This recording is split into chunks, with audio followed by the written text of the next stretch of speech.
So sit back, relax, enjoy as we read part one, or volume one of Tales from the Gas Station by Jack Townsend.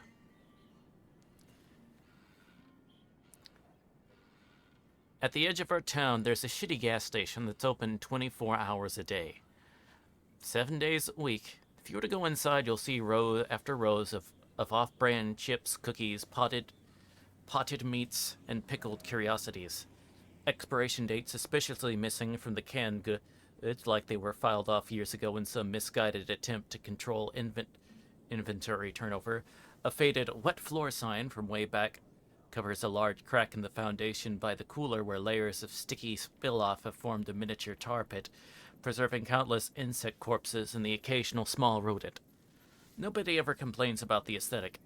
By some providence bordering on the supernatural, the health inspector has repeatedly signed off on the business, always kindly ignoring the faint smell of some kind of mysterious chemical cocktail that is the defining characteristic of the establishment. More noticeable than the steady mechanical hum of the frozen drink machine that was installed in the 70s and never was serviced. More distracting than the random pockets of cold and warm air that seem to follow you around, and more annoying than the family of mutated raccoons that lives in the crawl space behind the grease trap. We think they're mutated anyway. At the very least, they must be inbred to the point of genetic deformity and mental retardation. The alpha, muscular, 3-foot-tall son of a bitch named Rocco has been spotted multiple times chewing on people's tires and has been run over at least twice, but keeps coming back. That lingering smell, a sweet combination of honeysuckle, ammonia, and vomit, has never been positively identified. But the prevalent theory is that it's coming from underground, wafting up through the thin fissures in the concrete that grow and spread with each year of architectural settling. It's strongest right after rain, and pungent to the point of tear-inducing if you get too close to the storm drains where even Rocco and his clan refuse to tread.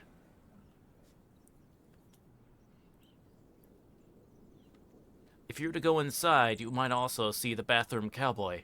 He's sort of an urban legend around here, only ever appearing when you're alone and unsuspecting. What makes him truly legendary are the stories people tell after an alleged encounter. The accounts run the gamut from pretty weird to impossibly bizarre. Like the guy last month who went for a pee but changed his mind when he saw him standing there next to the urinal wearing a duster, bandana, boots, and chaps handing out balloon animals. Or a couple weeks later, when another customer stepped in the same bathroom to see a man wearing nothing but a cowboy hat, boxers, and boots with spurs, literally grinding an axe on an old-fashioned stone sharpening wheel. When he entered, the cowboy stopped what he was doing, looked up with a smile and a tip of the hat, and said, "Come on, man. Come on with it." If you should be lucky enough to see the cowboy that may or may not haunt the bathroom, don't worry, he's harmless, and in fact usually quite polite. Honestly, he doesn't seem so bad, especially compared to some of the other things going on in that place. When you go inside, you might instantly get a toothache. That's a strange common phenomena that nobody really understands. It should go away on its own after a couple hours. If you do go inside, you'll most definitely see me sitting behind the counter because I'm the only full-time employee. And I'm almost always there.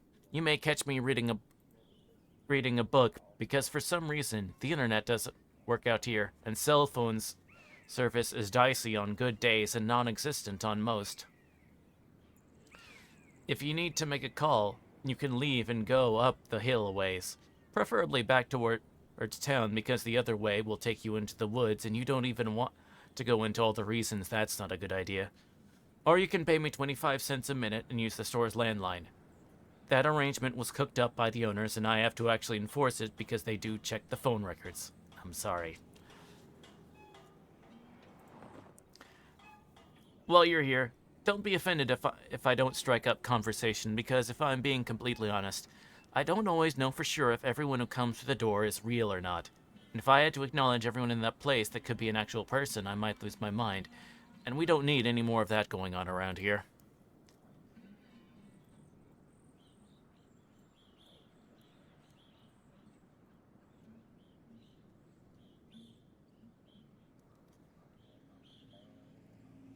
I guess that the point I'm trying to make is this.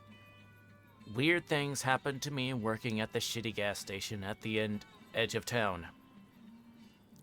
I wish I could tell you the weirdest thing that's ever happened to me, but I doubt I could ever decide. There were just too many.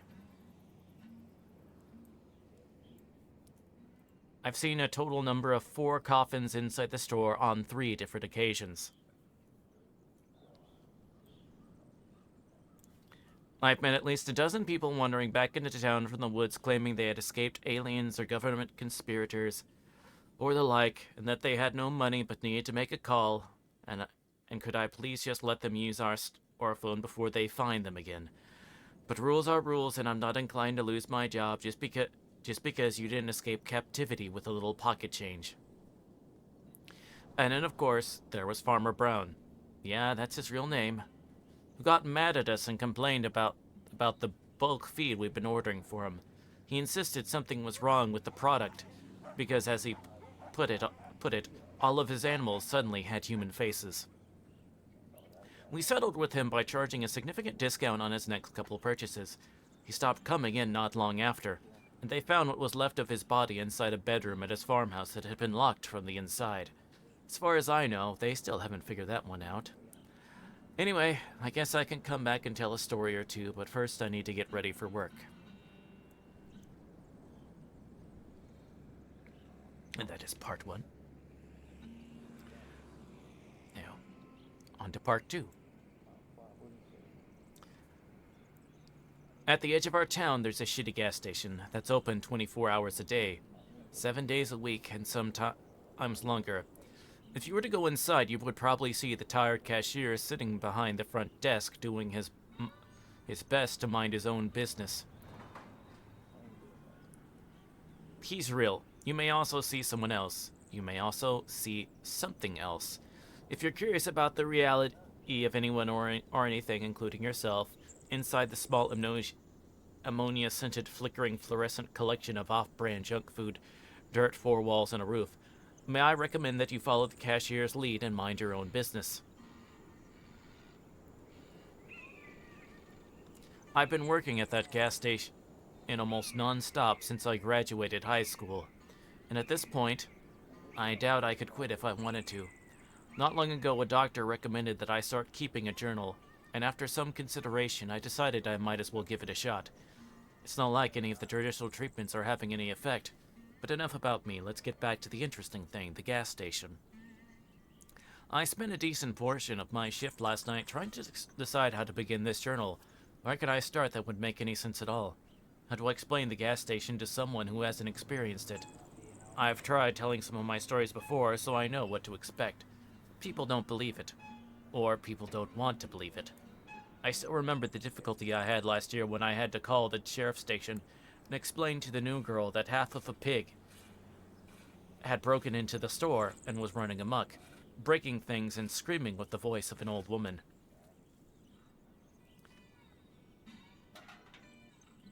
Yes, I meant half of a pig. Yes, a pig. The front half. No, this isn't a joke. I'm at the gas station. What do you mean, which gas station? Is this your first day or something? Oh, it is? In that case, can I please talk to someone else? She finally put me through to Tom. He's the deputy that drew the short straw all those years ago and ended up on official gas station duty. That was back before his hair had turned all white. He's been in enough times now that all I have to say when he picks up the line is, "It's half a pig. It won't stop screaming and I can't catch it." And then he grunts, mutters something about that being pretty frickin' weird, and then drives out to help me catch it. Tom is a good guy. I asked around, but nobody knew where the pig had come from. Farmer Brown who was still alive at the time, came down to take a look and provide his expert opinion. According to Farmer, the pig had somehow been chopped down the middle, but miraculously none of the important organs were hit. Nothing supernatural about it, just really unusual. It stayed at the local elementary school as a kind of mascot for the summer before a scientist and his team from somewhere up north offered the school $1,000 to let them take it. For science, I suppose. I don't mean to ramble, but my point is that it's hard to believe some of these stories if you haven't been inside the gas station at least once. And maybe you have. We're the only gas station for miles. We're close enough to some big crossroads. If you've ever been out driving in an unfamiliar part of the country and you found yourself lost, it's not impossible that you could have found yourself at my doors, looking to top off your gas or ask for directions. If you have a strange memory of a weird place that somehow doesn't seem to fit, then there's a chance we actually met. It was late into my overnight shift when I decided to start writing. I took notes about what was happening. I jotted down a few of my stranger memories, but consciously decided to leave out those stories that were so unbelievable that I won't even waste people's time with them. I call those the try and forget stories.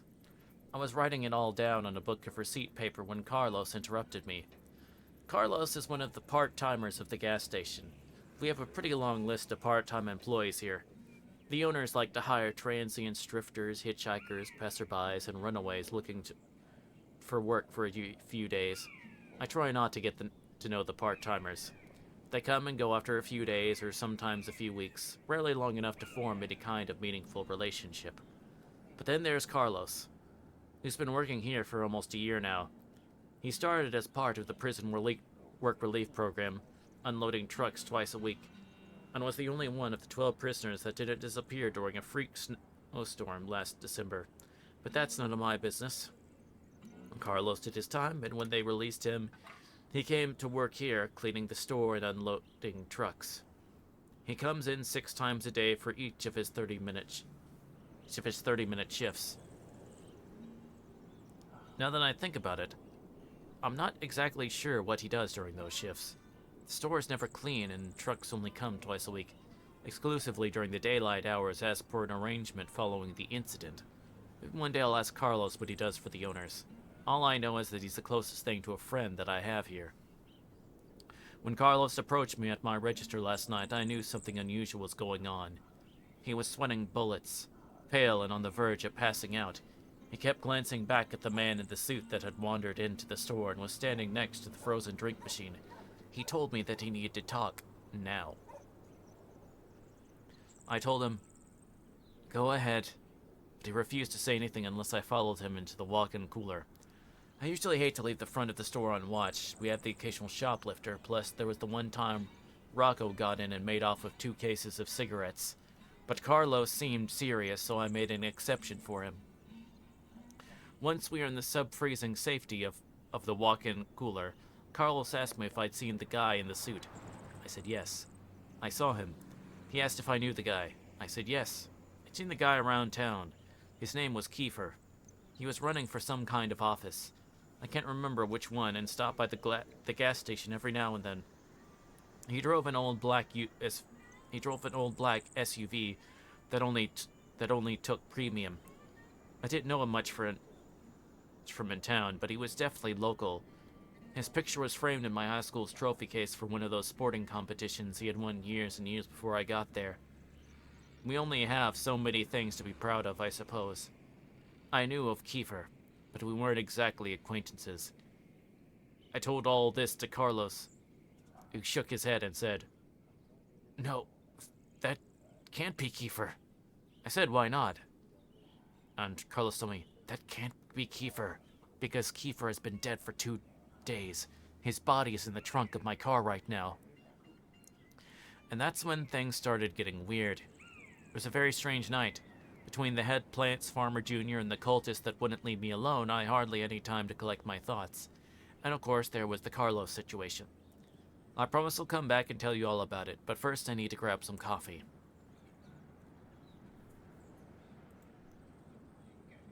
See into part 2, and now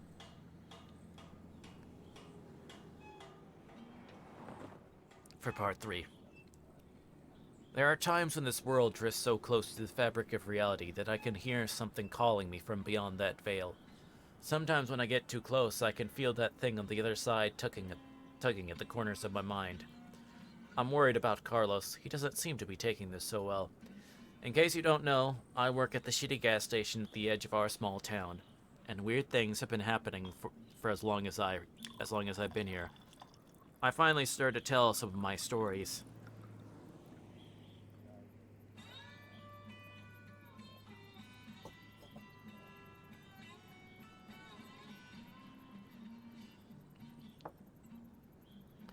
When I returned to work after my post yesterday, I was delighted to find a stack of receipt papers sitting neatly on the register counter, with notes written in my own shaky handwriting.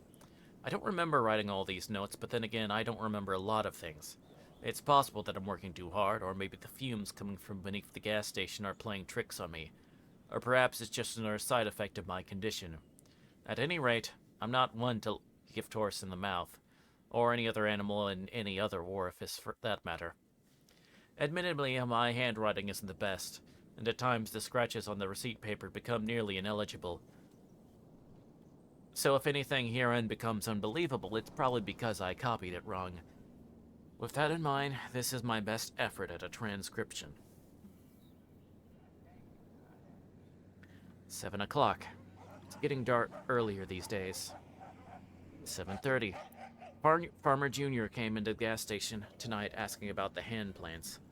I told him that they weren't there anymore. He left his phone number scribbling on the back of a coupon for 15% off bulk pig feed from an online retailer. I think he's trying to send a message. 9 o'clock. I think maybe some kids are playing a prank on me. I found a lawn gnome behind the pork rinds. I don't think much about it and put him in a box behind the counter. But then I found another matching lawn gnome in the soda case. I added this one to the box as well. It wasn't until I noticed the third and fourth lawn gnomes that I started to suspect something. I had taken out the garbage and found the gnomes perched atop the branch of a tree next to the dumpster, staring down at me like gargoyles. I used a chair and broom to knock them down, and I put them in the box with the other three. When I got back to my desk, I found a note on my chair written in red ink. It says simply, "I'm in the walls." I don't know who wrote it, but the paper smells like oranges and plumeria. There is a strange scratching noise coming from the tiles above the cash register. I fear Rocco and his brood may have infiltrated the building again. 11 o'clock. Farmer Jr. called the store. He asked about the hand plants. I assured him that they weren't there anymore, and if they ever showed up again, I would call him. I think he's beginning to suspect I'm lying. 12 o'clock. One of the cultist recruits wandered in from the community in the woods. They hate it when I call them cultists. I know the recruits aren't supposed to interact with the outside world, but from time to time they'll sneak into town, never any further than this gas station, and buy cigarettes. They're supposed to try and recruit new members until they graduate to the honorable senior cultist status. But this one isn't a very good cultist. I know they aren't supposed to have names, but I'm going to call this one Marlboro. I'll let you guess why.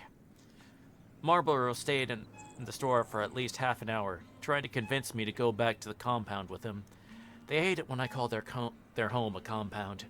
He tried to appeal to my logical side, but I let him know politely but firmly I was not interested in logic. I can't remember when he left. I found myself digging again. Sometimes on slow nights I let myself drift. My mind goes somewhere, and when I come to, I wonder, where was I just now? Was that controlling my body while I was gone? My body did those things I've done so many times before that I guess it's learned how to do them without me. My body restocked the cigarettes, my body rotated the frozen drink machine, my body scraped the mold off the bottoms of the ice buckets. My body emptied the rat traps, and somewhere along the way my body found a shovel, went out back, and started digging a hole. Actually, I shouldn't say my body started digging. I have been, or rather my body has been digging this hole off and on for the last few months. Usually I come to after a few shovelfuls. This time I added another foot deep before I snapped back to reality and asked myself, what the hell am I doing? 3:30. I just noticed a door at the end of the hallway past the walk-in cooler. How long have I worked here and never noticed that door before? It seems disappointingly ordinary as far as doors go, except for the fact that it's warm to the touch and feels like it's vibrating. I tried the handle, but it's locked.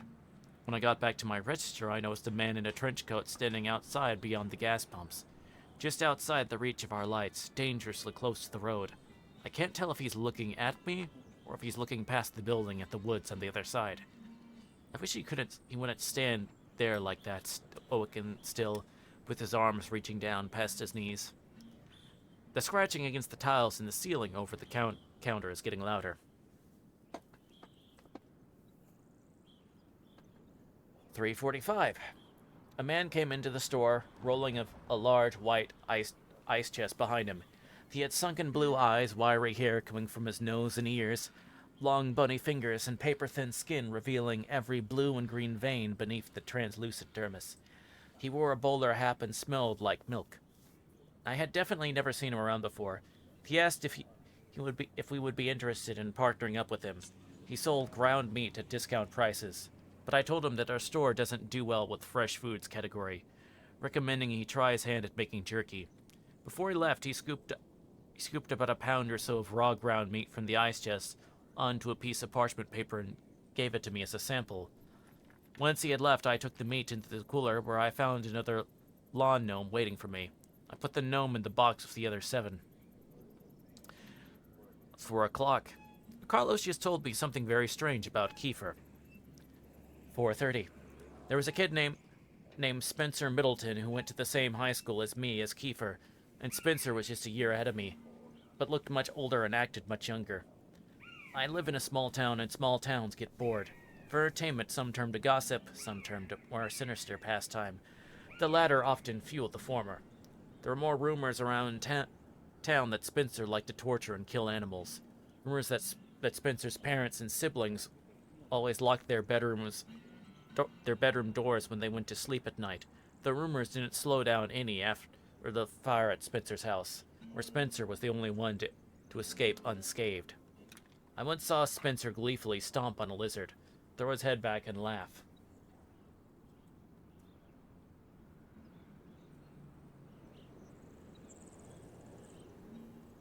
Short time after his house caught fire for the second time, Spencer left town. The story went that he had gone off and joined the army. I didn't know what to think about that, so I simply didn't think about it. I would have been perfectly happy to never think about that, but after all these years I'm forced to. Because Spencer Middleton just came to the store and bought a cup of coffee. He's sitting in one of the booths talking to Kiefer. Marlowe is back. He asked if I could spare him some time to talk about his fake religion. They hate it when I call it a fake religion. I told him he had to leave. He seemed upset. 4:45. Spencer and Kiefer sat around for a while and didn't buy anything but 2 cups of coffee. When they finally left, I let Carlos know. He had been hiding under a blanket in the walk-in cooler, although I can't really understand why. Carlos explained to me exactly what happened. He finished his shift a couple nights ago and had just left the gas station when he saw Kiefer's SUV pulled over in a ditch at the bottom of the hill. Carlos, being the good guy he is, decided to check and see if Kiefer needed any help. He says that when he pulled up and got out of the car, he could hear what sounded like a loud crunching noise coming from just beyond the tree line. Carlos went to investigate. That's when he saw something. When I asked Carlos what he saw, he just started speaking Spanish in a fast, panic sort of way. I don't speak Spanish, but I nodded along empathetically. The only word I could pick up was Strega, which is the name of a liquor we carry.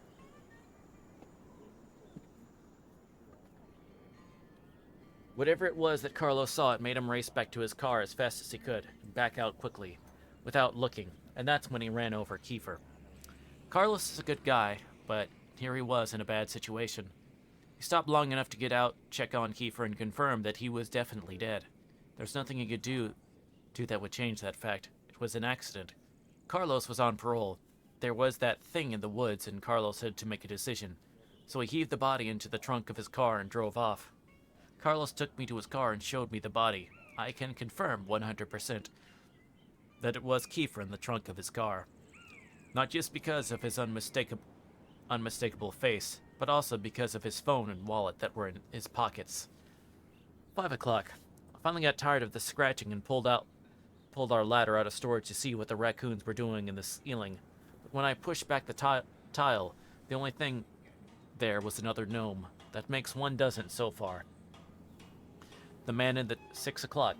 The man in the trench coat is still outside. The cultist came back in, demanding an audience with me, insisting that if I would just listen to him, I would see that his reasoning is superb and flawless, and that I would be a fool not to join him in the perfection of logic and nirvana that is his belief structure. I agreed to listen to his pitch if he would agree to ask the man in the trench coat to leave. Our hasty verbal contract in place, I had steeled myself to listen. Honestly, he did make a few good points, but I suppose that's to be expected from a viral thought experiment, strong enough to convince perfectly normal people to abandon their real lives and go live in a commune in the woods past the shitty gas station at the edge of town. They call themselves mathematists. They believe that humankind exists to fulfill two moral imperatives: to decrease suffering and to increase happiness. A successful life increases happiness more than suffering. A decent life decreases suffering more than happiness. How good a person is can be determined by the spread between the happiness increased and the suffering decreased.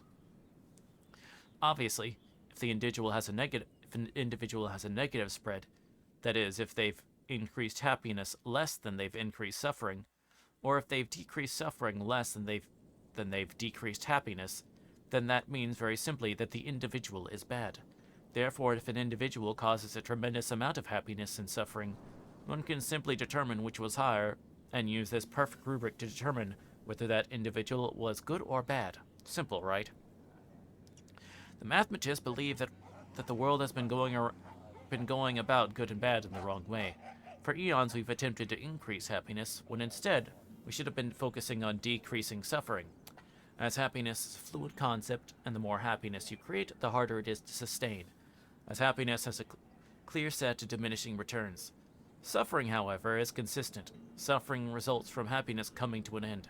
Suffering is pure and eternal. For a mathematist to be supremely good, they must simply end all suffering. That is why the mathematists are working on a bomb to destroy the entire planet. By ending all life on Earth, they end an infinity of suffering into the future. With every life they avert, an entire lineage of people that will be born into a life of suffering will no longer. Every death is a preemptive mercy killing. Every happy moment that will no longer occur pales in the face of all the sad moments that are likewise prevented. And so, as Marble explained, their murder cult believes that killing is a kindness. I told him that his ideas were stupid, and he was stupid, and that now he had to go tell the man in the trench coat to go away. 6:30. The phone rang. This is strange for two reasons. First, because it was not the landline, it was the cell phone, even though we do not get cell phone service way out here. Second, because it was the cell phone, the one I took off of Kiefer's body. I'll admit I was stuck in a bit of a moral quandary ever since Carlos confided in me. On the one hand, Carlos had killed someone. On the other, it was an accident, and Carlos' parole officer may not see it that way. I thought I would have more time to figure this out, but when the cell phone started ringing, I knew I had to make a decision. I answered it. I didn't speak first. The voice on the other line was one I recognized. "You have something that belongs to my boss." It was Spencer Middleton. "His cell phone and his wallet," I answered. "What? No, he doesn't care about that. We can buy more phones. We can get more wallets. You know what we want." He was right, I did. "It was an accident," I explained. "We know. We want to make a deal. You give it back and we pretend this whole thing didn't happen." "Can we do that?" "Absolutely." 7:30. Carlos came in for his shift half an hour ago and I explained the deal to him.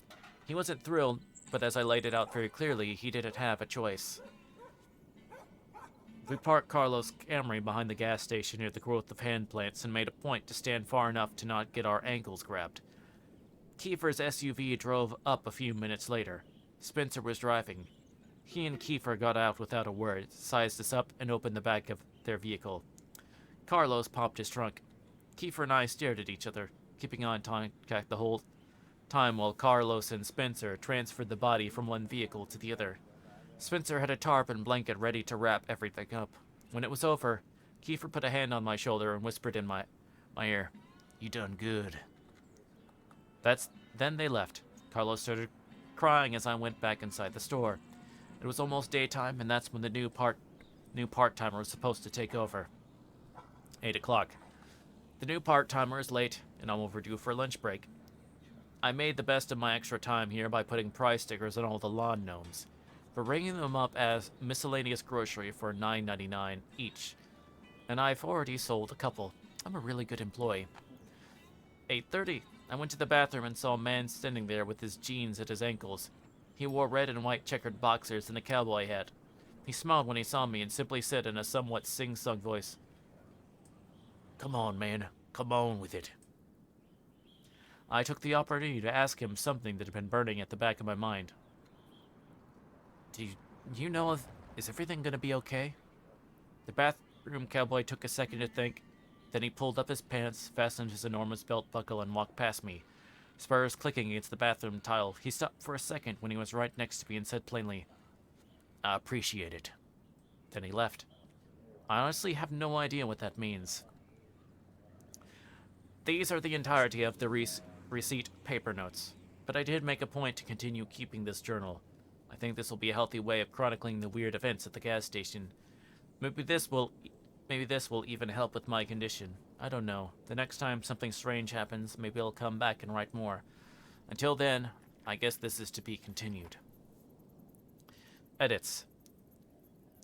Sorry, upon further inspection, I realized that some of the scribbles in the receipt paper may have been transcribed incorrectly. I also made some adjustments to the spelling and fixed some typos. While it was added, I added another typo just for the observant reader. Lastly, upon the advice of some of my readers, I removed the part where I listed Farmer Jr.'s social security number and address. Also, special thanks to the reader that pointed out that strega isn't even a Spanish word. I asked Carlos about it when he came in for his fourth shift today. Carlos simply looked at me blankly and told me that he doesn't speak Spanish.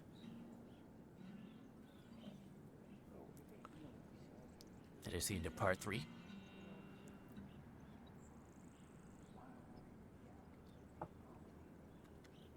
And next, part 4, removed. Part 5. I should begin this entry by saying how truly sorry I am to anyone who read part 4. I had no idea that was going to happen. The agents have assured me that every trace of the story has been removed from the internet and that there is nothing to worry about. If you are unfortunate enough to read part 4, I beg you for your own sake, try to forget everything. If you experience nosebleeds, dizziness, migraines, or hallucinations, go immediately to the emergency room. If you have a recurring dream of an island made of song, under no circumstances should you approach or attempt to open the blue door with the painting of a crow on it. If you did not read part 4, there was no part 4. It does not exist. Forget you ever heard of it. By now you probably already know that there is a shitty gas station at the edge of our small town and that weird things have been happening there. The city council has personally asked me to stop talking about it, as there have been some astute readers that not only tracked down our small town from the brief descriptions I had given, but actually come and visit me at work. I heard that one of them has joined the mathematists, and as far as I know, the other 2 are still missing. Once again, I'm sorry. I'm not working right now. It's the first legitimate break I've had since I first started writing my stories on receipt paper all that time ago. Time moves funny here, flowing slow and fast all at once, like molasses out of a shotgun. It's a good thing I've been keeping a journal. I've got a few moments before my laptop dies, and I think now would be the perfect time to transpose my journal entries before the battery runs out or the blood loss gets me. Right now it's a race to see what happens first. Before any of you worry, I've already called Tom. He said he's on his way here to give me a ride to the hospital, right after he picks up dinner for the Ledford orphans, John, Ben, and little sister. Tom and the other deputies have been taking turns checking in and bringing them food in an attempt to make the whole thing less tragic. They've been living on their own ever since the incident that totally did not happen, and anyone who says otherwise is a damned liar. There I go again off on another tangent. I guess I'll go get to it and type up my journal entries while I still can.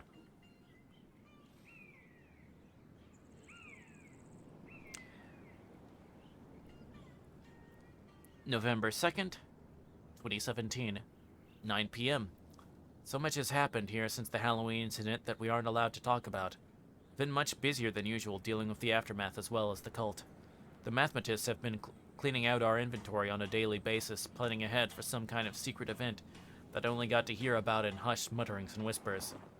Night is coming earlier, and the weather is getting colder. November 3rd, 2017, 2 a.m. The man in the trench coat is back. He's standing just outside the gas station door, staring in. He's been there for almost an hour now. On the bright side, I haven't had any customer come in since he showed up. On the not-so-bright side, I can't help but feel like he's trying to put thoughts into my head. He won't be able to, though. I've had way too much practice. Kiefer came in earlier today before the sun went down and sat in a booth drinking coffee for a while. Eventually, Spencer Middleton showed up. Spencer had a word with Kiefer, then came storming up to my register, screaming at the top of his lungs. He grabbed the display of lotto scratch-offs and threw it across the room. It was obvious that something had upset him. That's when I took the earplugs out. Everything okay? I asked stupidly. I knew damn well everything was never okay. Did you hear a word I just said? Spencer asked. I explained to him that I had taken to wearing earplugs in an effort to drown out the sounds of screaming that periodically irradiate through the air vents. I guess the screams must have stopped a while ago, or maybe I had imagined them. Either way, I didn't need the earplugs anymore. At this point, Tom walked into the store, his white hair looking even whiter than usual. Spencer, I could see, became instantly aware of the deputy's presence. Where is he? He half-whispered, half-growled. Where is the other one? Carlos? I asked. Spencer sighed. Sure, Carlos. He's not due for another 20 minutes. When he gets here, tell him we need to have a chat. With that, Spencer Middleton let out a shrill whistle and left the store. Kiefer jumped out of his seat and followed close behind. Tom helped me pick up the mess and put the lotto display back together without asking a single question. Wish more people could be like Tom. When Carlos got to work, he told me that he had been having strange dreams. Dreams of something enormous living, breathing underground. The dreams always end the same way, with the gas station collapsing into a giant sinkhole. I told him that Spencer was looking for him. That's when Carlos grew solemn and asked me if he could show me something. In the freezer, behind a stack of boxes labeled non-appear, whatever the hell that means, they've been here as long as I've worked here, there is a moving blanket. And inside that moving blanket is another Kiefer. Hold on, what's this non-appear?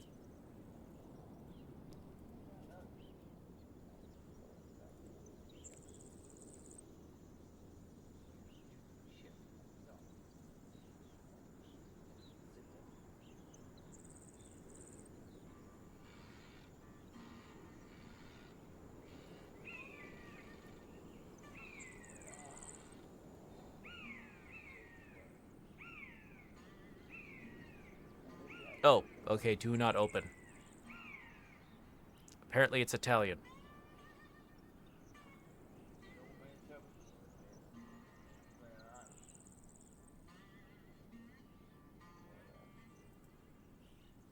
There we go. Anyway, sorry, continue on. My first question for Carlos was, you stole the body back? He looked at the ground and shook his head sheepishly like a toddler that just got busted for cooking meth. You killed another one? I asked. Carlos explained. It was an accident. Again. 3 a.m.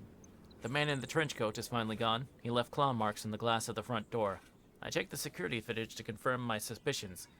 He always stays just outside the range of our cameras. I cannot remember what his face looked like. 3:30 a.m. Marlboro was the first customer in the store after the man in the trench coat left. I told him I was surprised he was still alive. He mistook this for a compliment and said, "Thank you." I asked him if he was ready for the big event, but then he just stared at me blankly. I could tell he had no idea what I was talking about, so I filled him in on how I put it all together. The unusual cultist activity, the whispers, the buying up of all our supplies. I could tell that something was about to happen. Marlboro went pale in the face as I was talking, then ran out of the gas station before I could finish, the 99-cent frozen drink still in his hand. I know I should write up an inventory loss slip, but I just can't bring myself to it. It's hard to explain, there's just something about Marlboro that makes me genuinely feel sorry for him. 6 a.m. I caught myself digging again. I don't know how long I was out there, or who was running the store while I was gone. The hole is so deep now that I nearly couldn't climb out on my own. I should maybe think about considering the possibility of one day asking a doctor if this is normal. 8 a.m. Marlboro is currently crying in the dry storage closet. Through his sobs, I can barely make out the story. Marble was sent on some kind of vision quest for the last week and has no idea what the other cultists had been stocking up for. When he went back to the compound earlier tonight, he found the whole place completely deserted. Beds were left unmade, some plates had food on them, a fire still burning in the fireplace, everyone's clothes were still in their personal milk crates next to their sleeping bags, but the people, all the people were simply gone. Marlborough isn't taking this very well, but I have a business to run, so I asked Carlos to help me carry him into the dry storage area. I figure he can work through some stuff in there, and then maybe when he's done, he'll just, I don't know, go home? November the 4th, 2017. 9 p.m. The exterminators just left. They said they got all the snakes this time, but I have my doubts. November 5th, 2017. 5 p.m. Kafer came in his store again today and made some thinly veiled threats. He asked about Carlos too, but I told him that I was tired of being the go-between and that if he had business with Carlos, he needed to take it up with Carlos. That's when Kiefer started getting weird. You know this place is just a big experiment and you're the little mouse. I asked Kiefer to buy something or leave, so he bought a pack of toothpaste and started to undress in the store and rub the toothpaste on his naked body. They tell me that something is wrong with your brain, is that true? I tried to be polite and avert my eyes as I answered. Yeah. You have some kind of mental condition? I answered again, yeah. It's too bad. At this point, Kiefer was completely naked. He walked over to the frozen drink machine and filled a large cup with sugary red concoction before turning it upside down on top of his head. Then he shook himself violently like a wet dog, flinging bits of cold, sticky debris across everything from the ceiling to the walls, some of it even landing on my face, but I tried not to let him see my flinch. I knew this was all just an attempt to intimidate me, and I didn't want to give him the satisfaction. What is it exactly? He asked as he crossed back to where his pile of clothes waited for him. What? I asked. It's your condition. Schizophrenia? Protonopia? Meningitis? The gay? No, I answered. I don't sleep. You don't sleep? He sounded genuinely interested. Like ever? I can't fall asleep. I haven't slept a single day since high school. It's a rare genetic condition with no cure, no treatment, and one day it will kill me. But until then, I handle the effects as best I can. Kiefer nodded. It must be it. Must be why he can't reach you. Why who can't reach me? Right then, Spencer came into the store. He threw a blanket around Kiefer and ushered him out to the waiting SUV. A moment later, he came into the store and offered me $100 for the security tape from tonight. I wonder what I'll spend my $100 on. 9 p.m. I was beginning to suspect something wasn't quite right in the store. I've been finding empty candy bar wrappers strewn about, security tapes mysteriously deleted, strange noises coming through the walls in the middle of the night when I should be alone. At least, more strange noises than usual. First I assumed it was just the raccoons, but now I know the truth. Now I know that Marlborough has been living here for the last 2 days. He just walked out of the supply closet wearing a bathrobe, nodded to me as he grabbed a stick of meat jerky, and went into the bathroom. It did not even occur to me that Marlborough never left. November the 6th, 2017. 4 a.m. It finally happened. I suppose it was only a matter of time. I know I should feel regret or shame or any of the other emotions that normal people feel after something like this happens, but all I feel is embarrassed. I came to a couple hours ago with a shovel in my hand. I've been digging again, and this time I'd made some serious progress. The hole was at least 7 feet deep. The steep walls made of loose red clay. It took me a while to realize that I was staring up into an inky black night peppered with uncountable stars. When some of the bigger celestials started to move, I realized that those stars were actually just the soulless red eyes of the mutant raccoons staring down at me over the edge of the hole. Probably looking for food, those shameless beggars. I chucked the shovel out at the hole, and that's when I heard it. Imagine the sound of a butcher's knife hitting a watermelon, like a solid, wet thwack. Now imagine the watermelon gurgling and falling over like a sack of potatoes. Oh man, this metaphor has really gotten away from me. When I climbed out the hole, I saw the shovel standing upright, the business end firmly lodged inside the open chest wound of a still twitching Kiefer. The Kiefer was dead before I got to his side. If I liked a defiance, he had turned both of his middle fingers up to me. I felt just the slightest amount of respect for him before I went into a mental state that I can only describe as subdued panic. The first thing I wanted to do was find something to wrap the body in because surely Spencer Middleton would come for him soon. When I went into the gas station, I was surprised to find that Marlborough had taken it upon himself to work the cash register while I was gone. He was ringing up one of our regulars, Charles, a great big fat man that always buys soaps and boiled peanuts. I nabbed a tarp off the heavy shelf and took it outside. That's when I learned something. Kefir is heavy, like really heavy. I understand that the human body is basically just a meaty flesh water balloon full of guts and excrement. But nothing could prepare me for how leaky and gross and heavy a dead man can be. It can only be It was only by some miracle I managed to drag Kiefer through the back door and into the freezer without being seen. It took all of my strength to pull the mass behind the boxes onto the stack with the other three. When I finally finished, I'd worked up a sweat, and even the cold of the freezer was enough to keep me cool. I stood there letting my breath come back and adrenaline wear off. I took stock of my situation. Then it dawned on me. There were 4 Kiefers in the freezer with me. 4 Kiefers. Where the hell did the other 2 come from? The freezer door opened and Marlborough entered, dragging a dead Kiefer by the legs. He stopped and made eye contact with me. When he saw the Kiefers at my feet, I said the only thing I could think of. Well, this is awkward. Marlborough and I decided to open a bottle of Strega liquor and have a few drinks. He explained that he had accidentally killed Kiefer a couple times. I totally understood. The guy was just so easy to kill. At one point, Carlos came into the freezer to grab a box of cookie dough.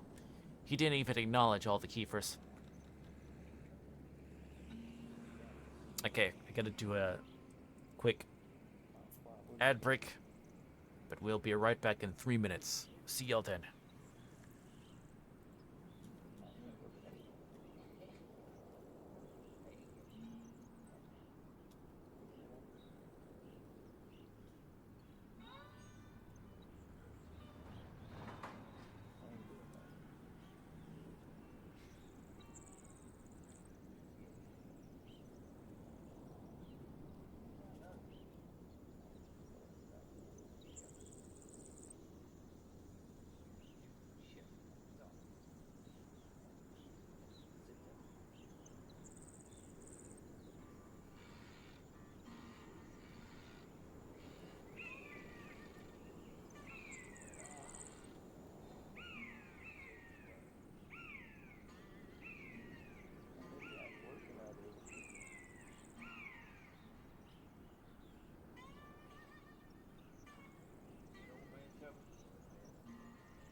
Okay, we're back.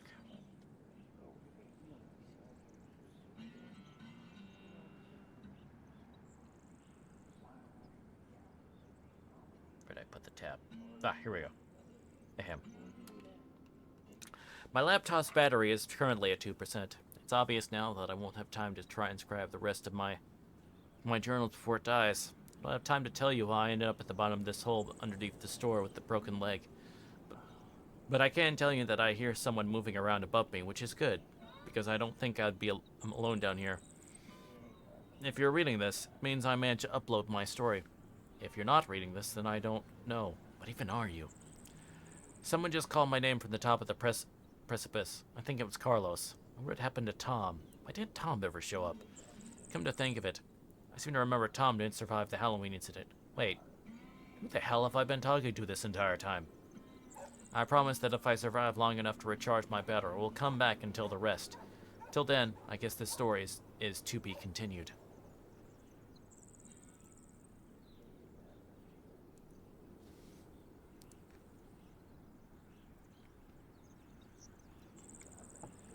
Hi everybody, it's me, Jerry.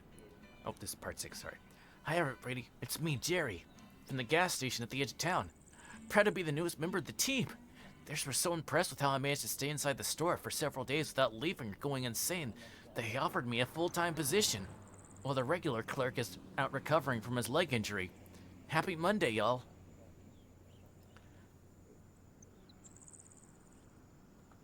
The other guy asked me to do a small favor while he's getting some much-needed rest and relaxation.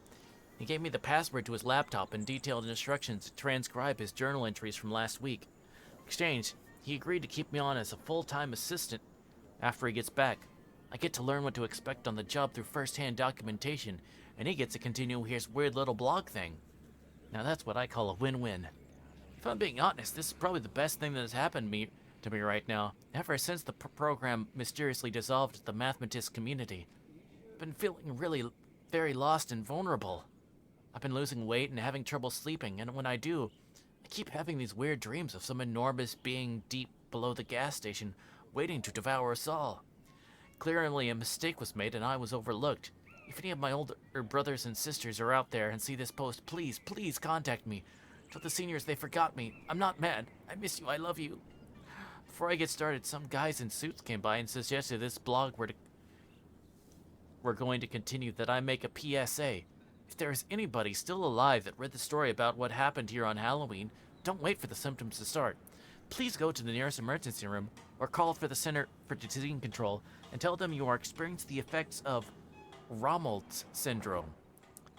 Anyways, back to the journals. I'm going to do my best because the guy's handwriting is awful, but here's the parts I could read. November the 7th.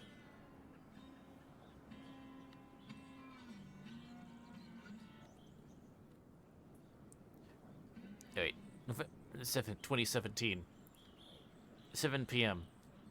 The man in the trench coat is standing out back when I went to take out the garbage tonight. Don't know why the man in the trench coat keeps visiting my story, or I've never got a good look at him. He was standing at the tree line just beyond the dumpster, staring as he ever did. Tonight I stared back. The hinge of his jaw began halfway up his face, where his nose should have been. The edges pulled back to either ear in a skeletal grin. His tiny, milky white eyes were beads behind the oily black hairline that dug down straight into bangs all the way to his cheek jowl. His impossibly wide mouth bisected the head between greasy hair and wet flesh. Drool, I would assume. We stood there 15 feet apart, staring at one another for what had been 10 seconds or 10 minutes, until finally the man in the trench coat turned away. His legs bent funny, in a way that human legs shouldn't be able to bend, and he landed on all fours before galloping off into the woods. I don't know if I've seen the last of the man in the trench coat. Holy shit, did you guys read that? This is some crazy shit. Jerry again, I promise I'm not going to do the running commentary thing. I just had to say Jesus, you know? It's some weird stuff. I remember him telling me a couple weeks to go outside and talk to a man in a trench coat. Super glad I didn't. I didn't now. What the hell? Okay, that's it, I'm done. Back to the transcriptions. The next page is soaked in blood and completely unreadable, so I'm gonna have to skip that part. Hundreds and hundreds of them. She had never seen so many in one place before, not even in her dreams. Before she left, she told me that I would see her again. Was that supposed to be a warning? Or a flirtation? 3:23 a.m. It's a quieter night than I'm used to. The package from yesterday afternoon still sits on the counter where I left it. The label is made out to me with a return address I don't recognize. The rectangular parcel is wrapped like a Christmas present with red and yellow stripes and feels heavy. I would say it's just the right size for a dead cat. I can't think of any realistic reason I shouldn't open the package, but there is something in the back of my mind telling me that to open this would be tantamount to opening Pandora's box. The contents of this little parcel will irrevocably change the course of my life in a way that seemed impossible before. I feel like the box is full of butterflies ready to create tsunamis, and I'm not sure I'm ready for that yet. I think I'm going to teach Marble how to clean the drink machines. Marble is past 3:47 a.m. Marble was passed out in a hammock in the supply closet. I think he finished the bottle on his own. I guess I'll go clean the drink machines myself.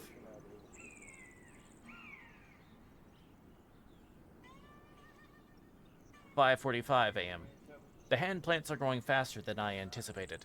They are now past the elbows, almost to the shoulders. I saw that the crop had caught a curious coyote that got too close. It was not pretty.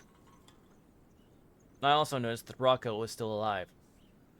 I caught him sitting on the roof, tossing food to the crop of the hand plants. This is why they're growing so fast. They're eating way too much. This gets out of control. I may have to torch the crop just like the others. I don't want to. It sends shivers down my spine whenever I hear the way they scream. 7:30 a.m. 7:30 a.m.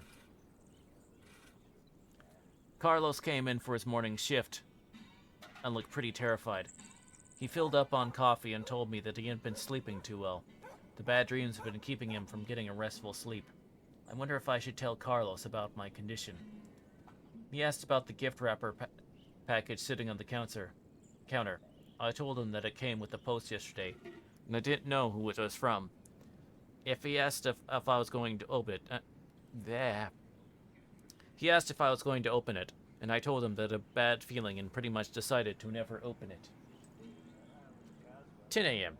I decided to open the package. Without any fan for a drum roll, I'll tell you what I found inside was a brand new laptop computer. I've never owned my own laptop before, and the only computer that ever belonged to me was a crappy little Tandy 1000 that I put together as a kid. I've always used the library computer lab or the browser on my phone to access the internet. This could be a game changer. The box also contains a signal repeater and some other gizmos. I know this is crazy, but I think I may be actually able to access the internet from the gas station now.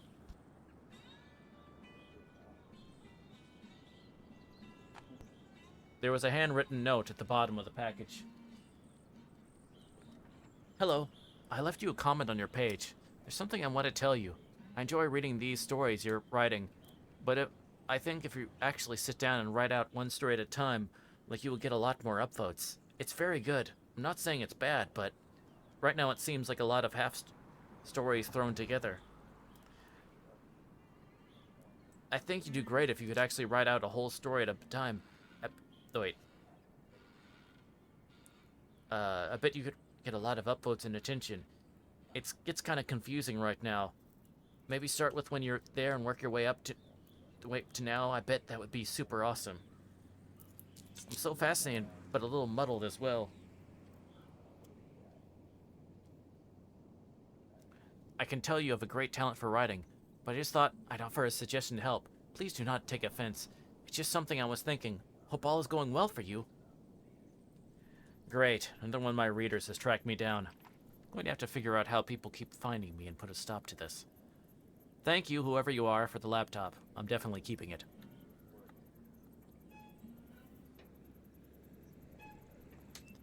Sir, just one moment.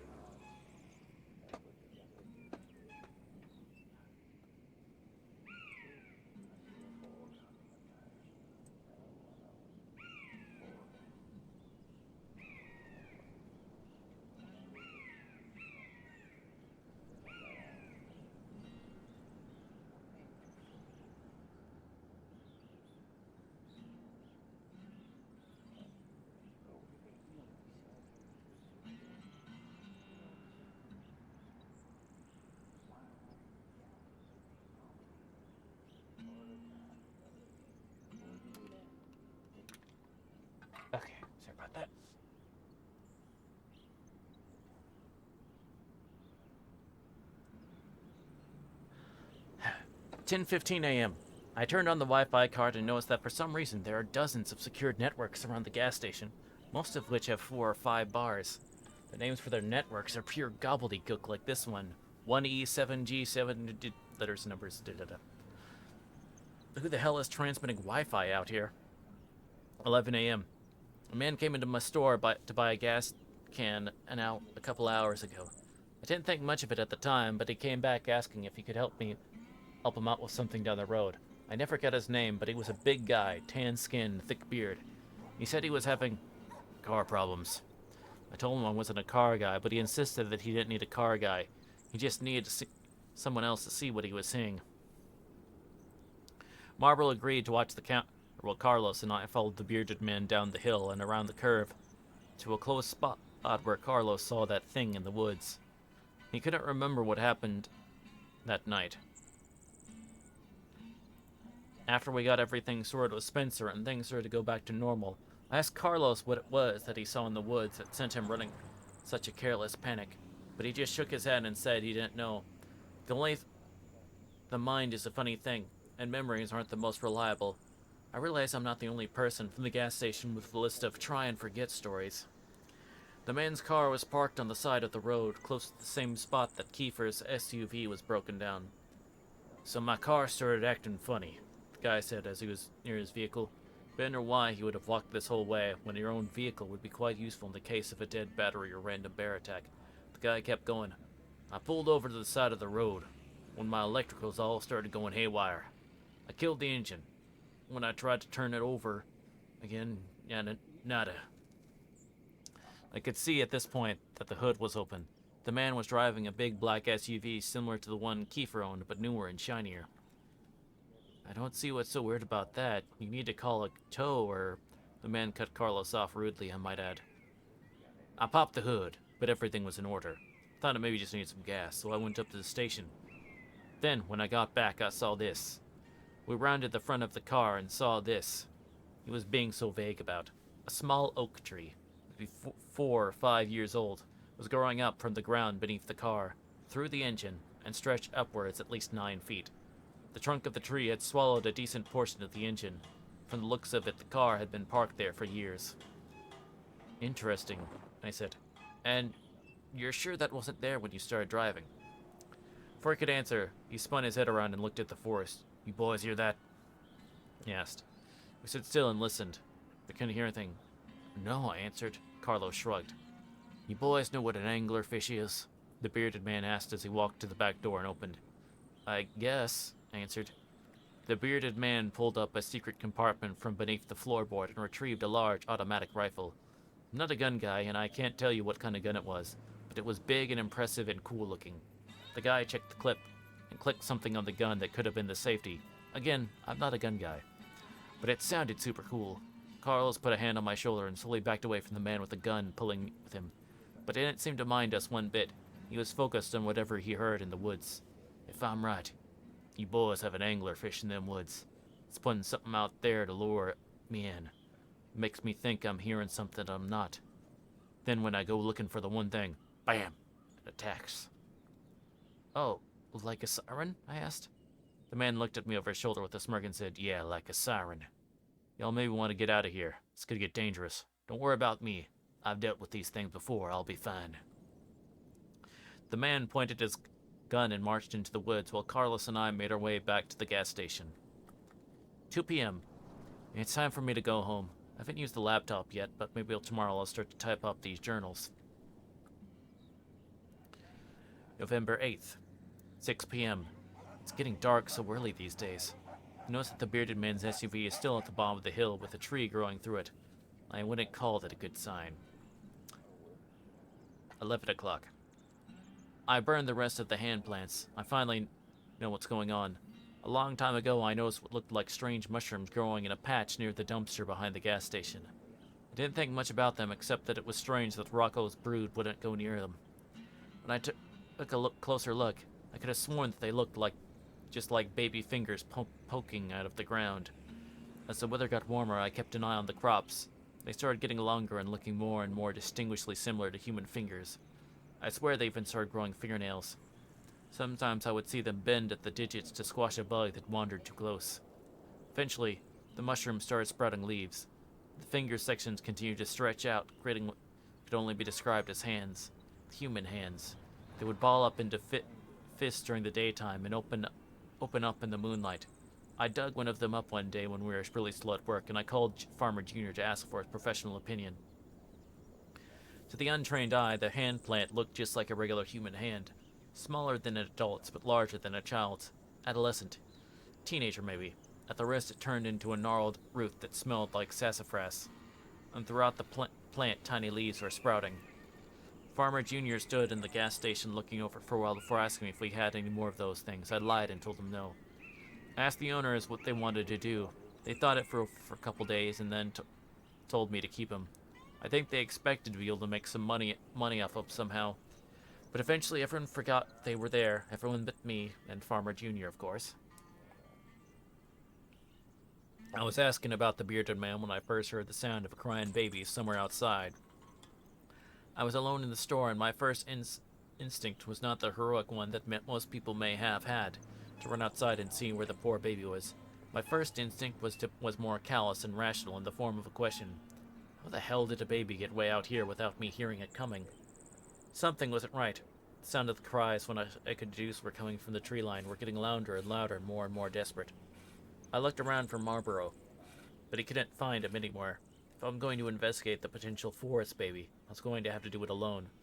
I remembered the bearded man hearing the siren call of the thing he called an anglerfish. I remembered Carlos' sound of the crunching and the strega.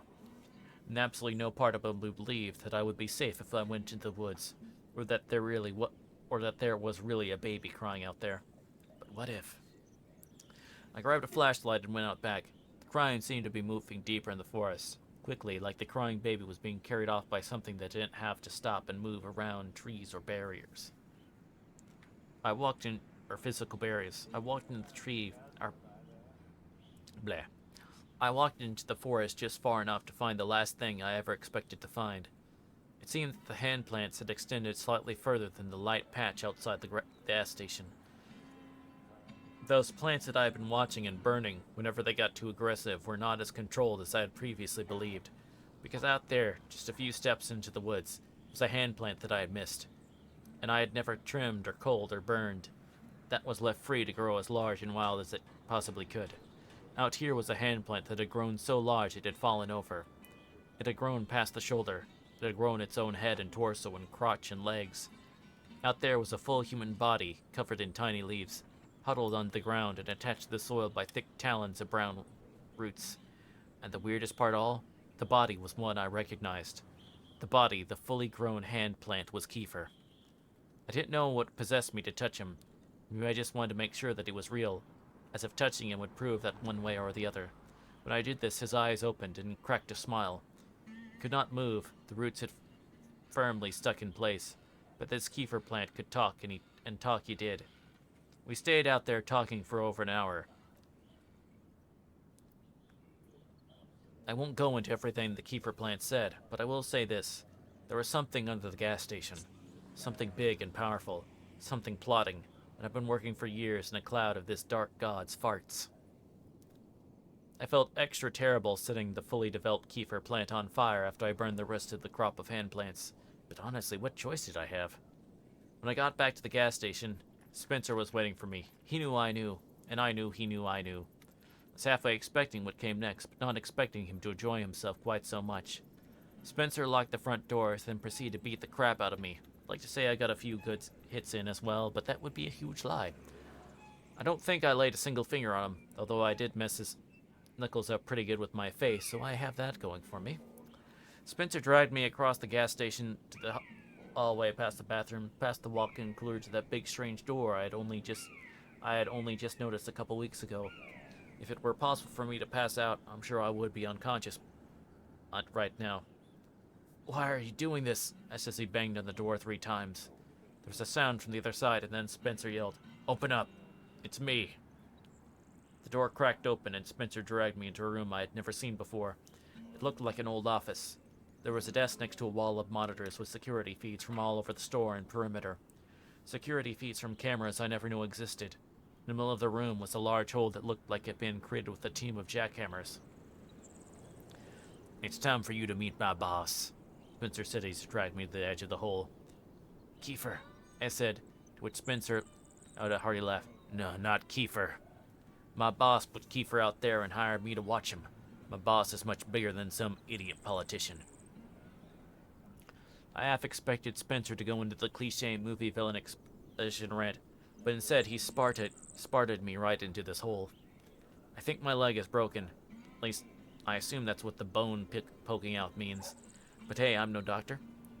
I'd be really worried right now if it weren't for the fact that I stole Spencer's cell phone in the scuffle. Just as I expected, Spencer had the same network as Kiefer, which means he somehow has service. I put in a call to Tom's direct number, so I'm sure he'll be along shortly. Until he gets here, I'm just passing the time updating my journals. Somebody just dropped the laptop in this hole with me. Maybe it was Spencer? Maybe he thinks I'm dead. Maybe I am. Again, I'm not a doctor. If it was, I think I might have heard the sound of boot spurs clicking against the tiles as he walked away. I guess I'll boot this thing up and start transcribing my journal before it's too late.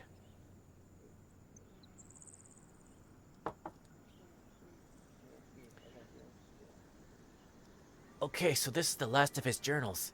You're probably wondering to yourself, where was Jerry while Spencer was beating the crap out of poor old Jack? Well, I had to go into town to see this movie, yes. I went and watched Thor Ragnarok. If you guys haven't seen it, it was awesome. I guess I'm lucky I went when I did. Otherwise, this Spencer guy might have tossed me into the hole as well. I was the one that found Jack. When I came back to the gas station, I couldn't find anyone anywhere, so I went searching until I noticed that the door at the edge of the hall cracked open slightly. I also found a really poorly made bomb behind the register, but it didn't take long to disassemble. You can thank the mandatory bomb building classes at the mathematicians program for that. No big deal. It was just me being my typical heroic self. I asked Carlos to help me haul Jack back out of the hole, then Carlos moved him to an undisclosed location for a few days while his leg mends. When we got back, I let him have his laptop to continue his little blog thing. Until then, it's just me, Carlos, and the raccoons. How does Jack usually end these things? Oh yeah, to be continued. Edit. I just caught myself digging.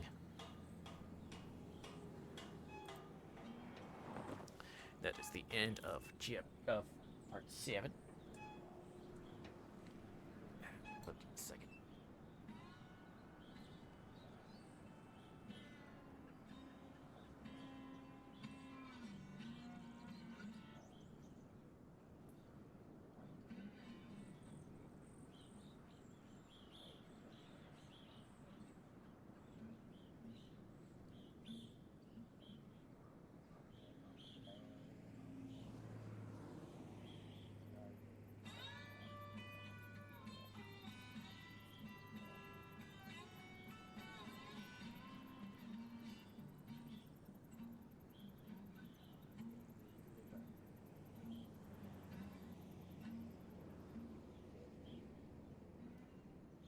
Sorry about that. Alright. Part 7.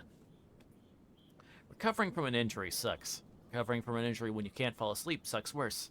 Recovering from an injury while you can't fall asleep while simultaneously being hunted by a sociopath lackey of a dark god with a personal vendetta against you sucks even worse.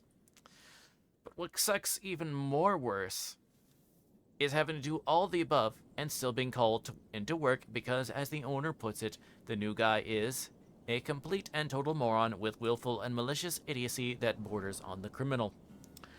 And so here I am, and so I'm here, against the doctor's advice, at the shitty gas station at the edge of town, only a little worse for wear.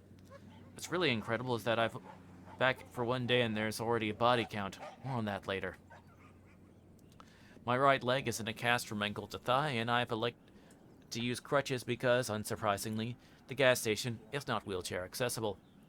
The cast has several signatures and messages, which is very strange because I have no memory of anyone signing it, but that could just be a result of the pain meds.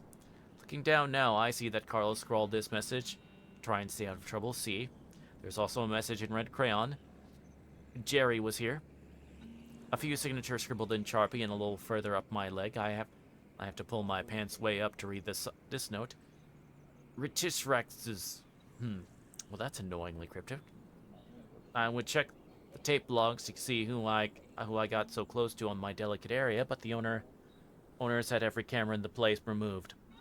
I guess there was something about finding that secret room full of camera feeds that to bring personal privacy into the public discussion. I feel like the act of removing all the security cameras was a tad of an overreaction, especially with Spencer still out there. The police took a statement and confiscated the remains of the bomb. They're taking the whole thing very seriously, and an arrest warrant is out for Spencer Middleton, should he ever show up again. As for Kiefer, things get a little more interesting. The police were unable to find any evidence that he had ever existed. He had no property in his name, no driver's license, no public record of any kind.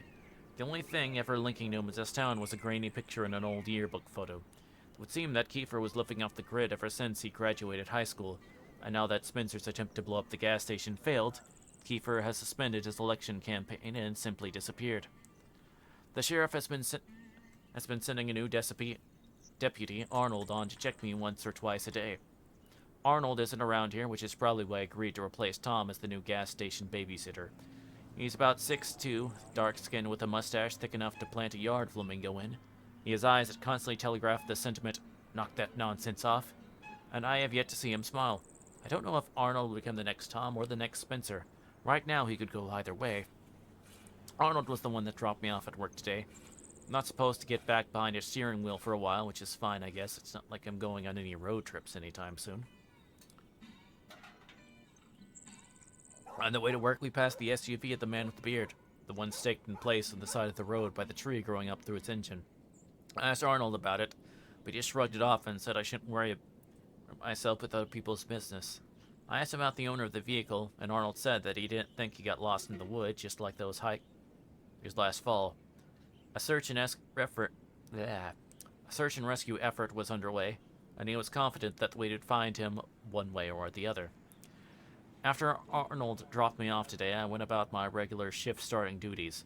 I reconciled Marlboro's till, not at all surprised to see he was somehow $150 over, or that the surplus was entirely in $1 coins. I lugged all the invoices that had piled up while I was out. Then I emptied the trash cans. I was hoping I might run into the cowboy, but the only thing in the men's room was an obese Hispanic trucker punishing the toilet and surrounding air with an unholy fury that deserves its own scary story. The sun was starting to go down when I hobbled out to the dumpster, balancing garbage bags against my crutches and probably looking like a baby deer learning to walk. You know, if that deer were drunk and two-legged and carrying several bags of garbage. The scorched earth near the dumpster was the same as I left it, blackened down to the subsoil.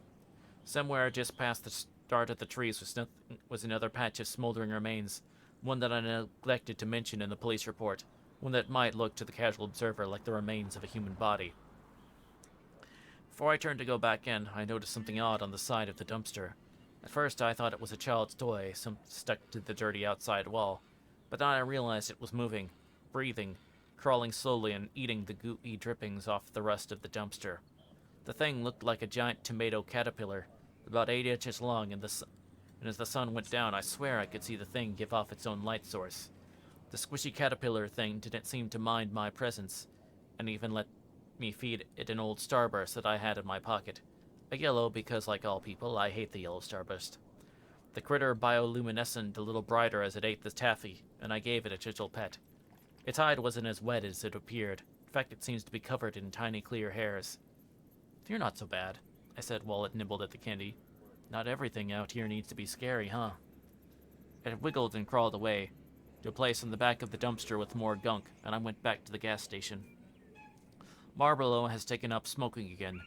He'd quit for a while, but then explained that the suffering he was causing himself by not smoking grossly outweighed the suffering he was causing us through secondhand smoke. And mathematically speaking, it didn't make any sense for him to quit.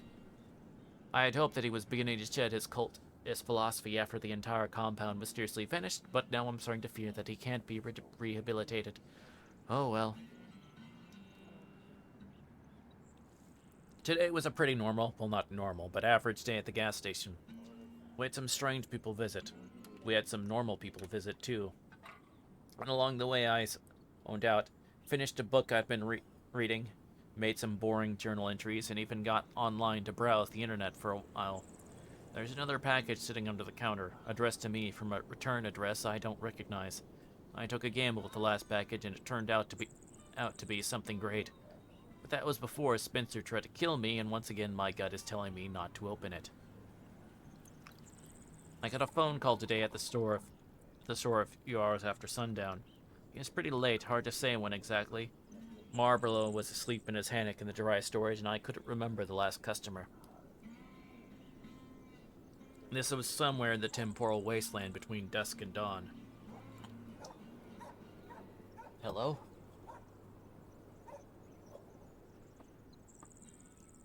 Jack, listen very carefully. You don't know me. What I'm about to tell you will save your laugh. But only if you follow my instructions, do exactly what I say. The drawer to your right is a pencil and paper. Get 'em and write this down. These are the rules to your survival. 1. Do not leave the gas station. Do not go outside under any circumstances. 2. Do not drink the tap water. Don't even touch it. Don't smell it. Don't look at it. It's bottled water from here on out. 3. Don't trust your eyes. 4. Barricade the... Hang on. Where'd you say the pen was?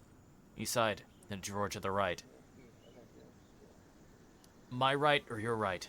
I asked. You're right. How the hell would it be my right? I'm on the phone. Right then I heard a car horn honk. It was the old widow, Mrs. Strunk. She's another local somewhere in the area of 100 years old, if I had to guess. And at this point, not much more than a skeleton wrapped in an ill-fitting skin suit with vibrant lipstick smeared all around the general mouth area. After her husband died, Mrs. Agatha Sistrick had taken to buying and collecting sports cars and oversized trucks and racing them around the outskirts of town at all hours of night. Her most recent purchase was a brand new Ford F550 with a painting of the Hulk in all of his green smashing glory along the side. In person, she was a sweet old lady, no taller than 4.5 feet. She wore special shoes to reach the gas pedal, and it always came to the gas station to fill me up because she knew I'd help her pump her gas, something she had never done before and wasn't interested in learning how to do.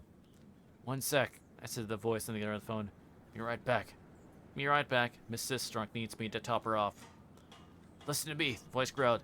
Do not go outside. You go outside and you're dead. Do you hear me?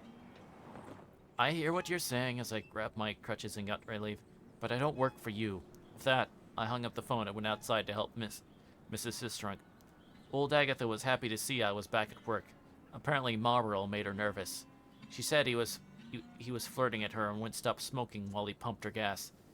Before she left, she gave me a case of empty light beers and asked if I would be a lamb and toss those for her. I can't say no to Agatha. When I got back around to toss her trash, I noticed something incredible. The glowworm from this morning had formed itself into an enormous cocoon against the back of the dumpster. I can't explain why exactly, but this filled me with some sort of, I don't know, what means the exact opposite of existential dread. Euphoria? Existential hope? Is this what optimism feels like? Again, I don't know, it doesn't make any sense, but seeing the weird garbage-eating caterpillar thing begin the brave journey of transforming gave me this tingling feeling in my soul, like this was some kind of sign. Just when the caterpillar thought his world had come to an end, he became a butterfly. My world has felt it was coming to an end for a while too, little buddy. Maybe I'm also on the verge of metamorphosis. Maybe the world doesn't have to be strange and scary. Maybe it can be strange and cool. I decided that whatever hatched from that cocoon, be it butterfly or moth or monster, I was going to name it Starburst. I hobbled myself to the gas station and tossed one look over my shoulder at the dumpster to see that one of the raccoons was stuffing the cocoon into its mouth. It devoured the whole thing in a couple bites before making eye contact with me and dashing off into the woods. Carlos came to the store for his late shift and asked how I was feeling. I told him the pain was tolerable. He nodded, like that was the kind of answer he was looking for, and I went back to reading my book. A few minutes later, the man with the beard came into the gas station. I almost didn't recognize him as the same man that went off into the woods after the creature he called an anglerfish. He had lost a lot of weight, his beard wasn't nearly as well kept, and he smelled like he bathed in a tub of pee that someone farted in. Hey, I said when he came in, you're still alive, cool. Did I mention that the man was holding a pistol when he walked in? Thought crossed my mind for the briefest moment that I wonder what happened to his big gun. I didn't have to ask. He quickly found the locks on the doors and used them, then covered the short distance to my register, gun extended and aimed at my face. I told you not to go outside. You're lucky you're even alive. He screamed before grabbing the store phone and yanking it out at the wall. He threw it to the ground with a loud, satisfying smash and asked, "Who else is in this building?" Well, let me see, I said, thinking. There's you, me, and probably the other cashier, unless he went into town again. I saw one other car out there. Toyota? That yours? No, that's gotta be Carlos. Right on cue, Carlos walked in from the back and froze at the sight of the bearded man, still pointing a gun at my face.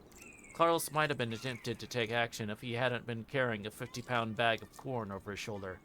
Instead, he just raised his free hand and said softly, "Hey man, we don't want no trouble. If you're after the cash, go ahead and take it. Ain't no heroes here." The bearded man laughed in an obnoxious way and said, "Well, there's at least one. My name is Benjamin, and I'm here to save your sorry asses."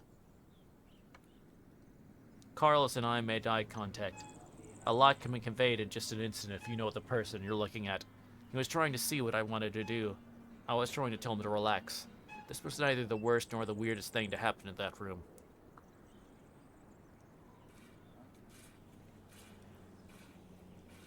"Okay," I said. "Well, what do you need us to do, Benjamin?"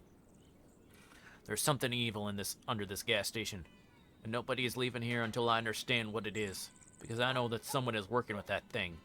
I've seen it. In my dreams, I know you have too." Well, he was wrong about one thing. Right then, Marble walked out of the dry storage closet, stretching and yawning. Benjamin snapped him into a chokehold before he knew what was going on and jammed the gun against his head. "Are you listening to me?" Benjamin screamed. "I just told you the world you know is just a facade. There's a devil here, and one of you is working for him." He looked at both of us for some kind of reaction, but I don't think he got the one he was looking for. I just shrugged and said, "Neat." Right then, Marlborough surprised the pants off everybody by half yelling, half laughing, "Let's do this! I'm not afraid to die!" before reaching up, grabbing the gun pressed against his head and pulling the trigger. I've seen a lot of weird stuff working at the shitty gas station. I've been nearly killed once or twice. I've watched the same guy die over and over in front of me. I've seen things that may or may not be real because I can't dream, and sometimes I wonder if my mind is making up for that in other ways. I've seen ball lightning, people with blue skin, a man with two heads, a talking dog, and an Elvis impersonator that may have been a little bit too convincing. I've seen so much weird stuff in that room, but this was the first time I ever saw a look of surprise like that on anybody's face, and it was absolutely priceless. What the hell is wrong with you people?" Benjamin said, backing away from us. "Ain't nothing wrong with us," said Marble, ready to be free from the headlock. "What the hell is wrong with your gun?" "How did you know I was out of ammo?" "I didn't." There was...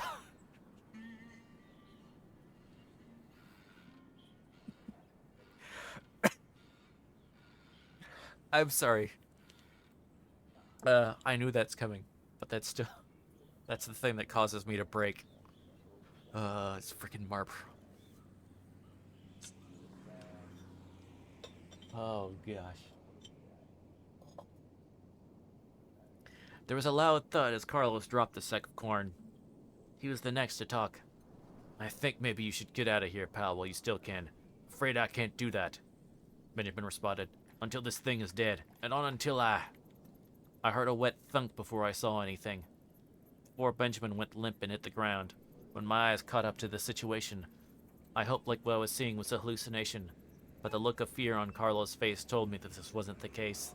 The man standing behind Benjamin holding a bloodied shovel, the man that just saved our bacon, was smiling a toothy smile, a toothy delighted smile that he only ever made after inflicting the kind of pain he just inflicted.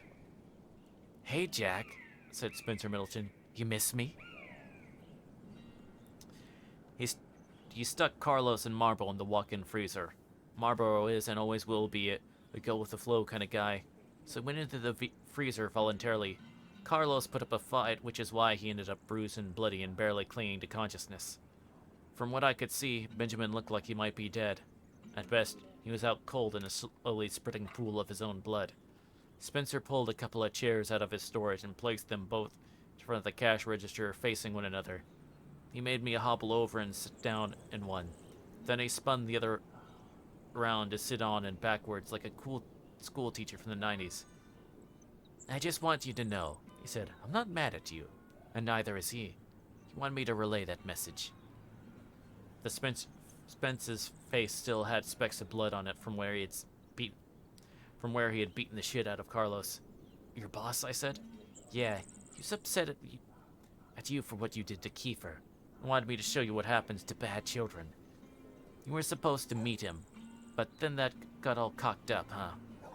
I guess it just wasn't my time to die, I answered. That's when the smile faded from Spencer's face. He shook his head at me and said, Die? No. No. You weren't supposed to die. You can't die. We need you. I saw some movement right behind Spencer, but tried not to break eye contact. It was Benjamin. He was alive, and right now my best shot at getting out of this. He was moving slowly to the ground, regaining consciousness and miraculously not making any noise. I tried to keep Spencer distracted. Your boss. Tell me more about him. How did he find you? Who is he? Spencer chuckled. Oh, he's got a lot of names, but you'll meet him soon enough. And this time, we will not be interrupted. And my friends? I don't care. They can join us, they can die. Makes no difference. By the way, Jack, I wanted to ask, did you guys ever figure out who placed that bomb? I laughed softly. Yeah, the police took it. They know it was you. They know everything. Well, almost everything. Okay, in the grand scheme of things, they know very little, but they do know that you tried to kill me and you put a bomb at the gas station. Spencer shook his head again. Wrong on both counts. If I wanted you dead, you'd be dead. And a bomb? Seriously, not my style. I think he had more to say, but I'll never know, because right when then Benjamin yanked his head back and wiped a knife blade the size of a large chihuahua across his neck, neatly slicing his head halfway off. Blood erupted out in a couple spurts, then stopped, and Spencer Middleton was no more. That's what you get, taunted Benjamin as he flung Spencer's lifeless body onto the floor, his blood pouring and mixing with all the rest. It was going to suck for whoever had to clean all of this up.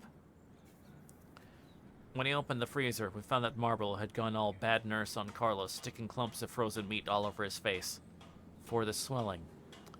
I made us a fresh pot of coffee and we took seats around the table by the window, just in case a nosy passerby decided to pass by. We put a tarp over Spencer and moved the wet floor sign next to it. For about half an hour, we all just sat and drank coffee in a pregnant silence. When we were all done with our third cups, Carlos finally spoke. His jaw was swollen to hell, but he was still able to pronounce his word with only minor difficulty. So, why haven't we called the cops yet? This was clearly self-defense. I've got the face to prove it. Yeah, said Benjamin after some lengthy deliberation. Let's call him. That'd be good. But tomorrow you and me need to have a serious talk, Jack. He called Arnold from the only phone in the building with any reception, Spencer's cell. The deputy listened to what I told him, just the most basic and simplified version of what happened that night. He said he would be on his way after he got out of bed and put some clothes on.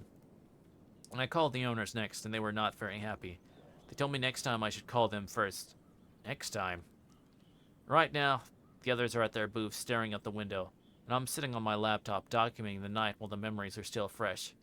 I know this isn't over yet. I think the gas station is going to have to close for a day or two, but when it opens again, I'll be here, writing my journals and doing my best to ignore anyone who walks through those doors. I guess this means this is to be continued.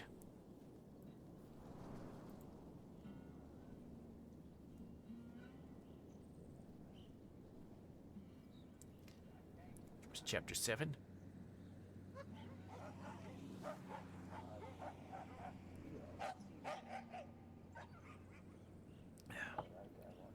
Part 8. It's been about an hour since my last post. We haven't had any customers yet, and if the gas station were an active crime scene, I might have asked one of the other employees to squeegee the large pool of blood into the drains by the cooler. For those of you who are out of the loop, you may want to catch up by reading my earlier posts. I don't know what Arnold's personal grooming routine looks like, and I have to assume he spends at least 20 minutes a day in mustache prep. But even factoring that in, he should have made it to the gas station by now. I called him a few minutes ago to make sure he hadn't gone back to bed, and to make sure I hadn't imagined the phone call in the first place. The conversation went something like this. Yeah. Hey, Arnold, you on your way? Sit tight, we have an emergency. We had a little emergency. Okay.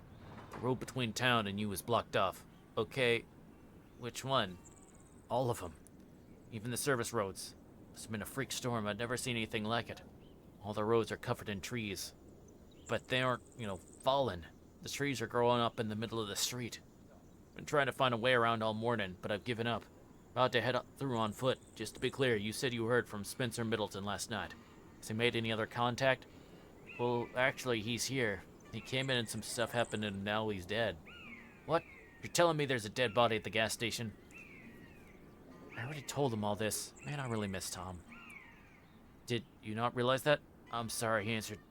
When the phone rang earlier, I had just woken from this beautiful weird dreams of dark God, calling me into his eternal grace, taking me by the hand and guiding me into a blessed oblivion, freeing me from all the pain and suffering of this mortal prison, nurturing me like a child and inviting the world into a realm of higher existence, allowing me the privilege to devote myself to his glorious servitude.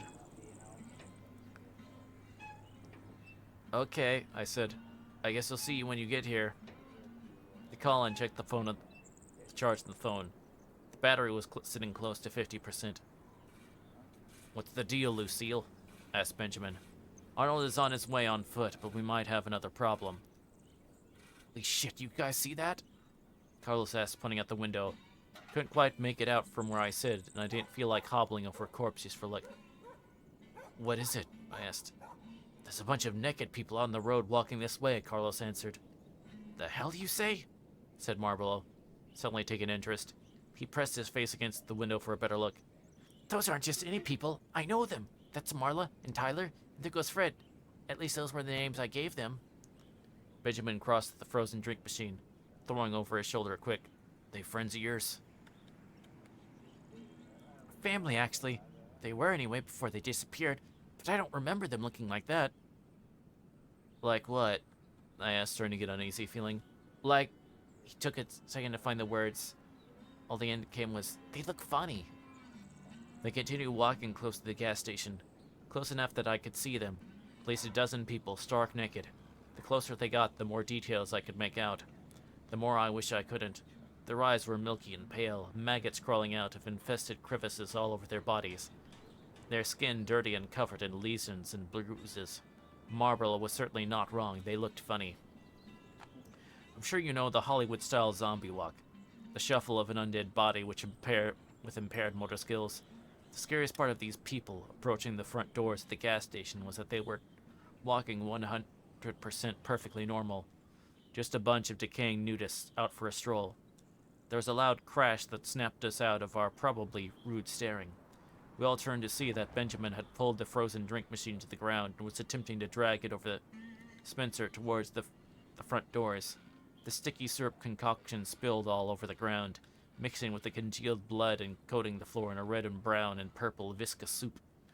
There's no way we won't have an insect problem after this. Marble and Carlos didn't have to ask what was going on. They instantly knew the plan and began yanking down whatever fixtures weren't bolted in place and piling them up in a barricade against the glass doors. I would have helped if it weren't for this broken leg.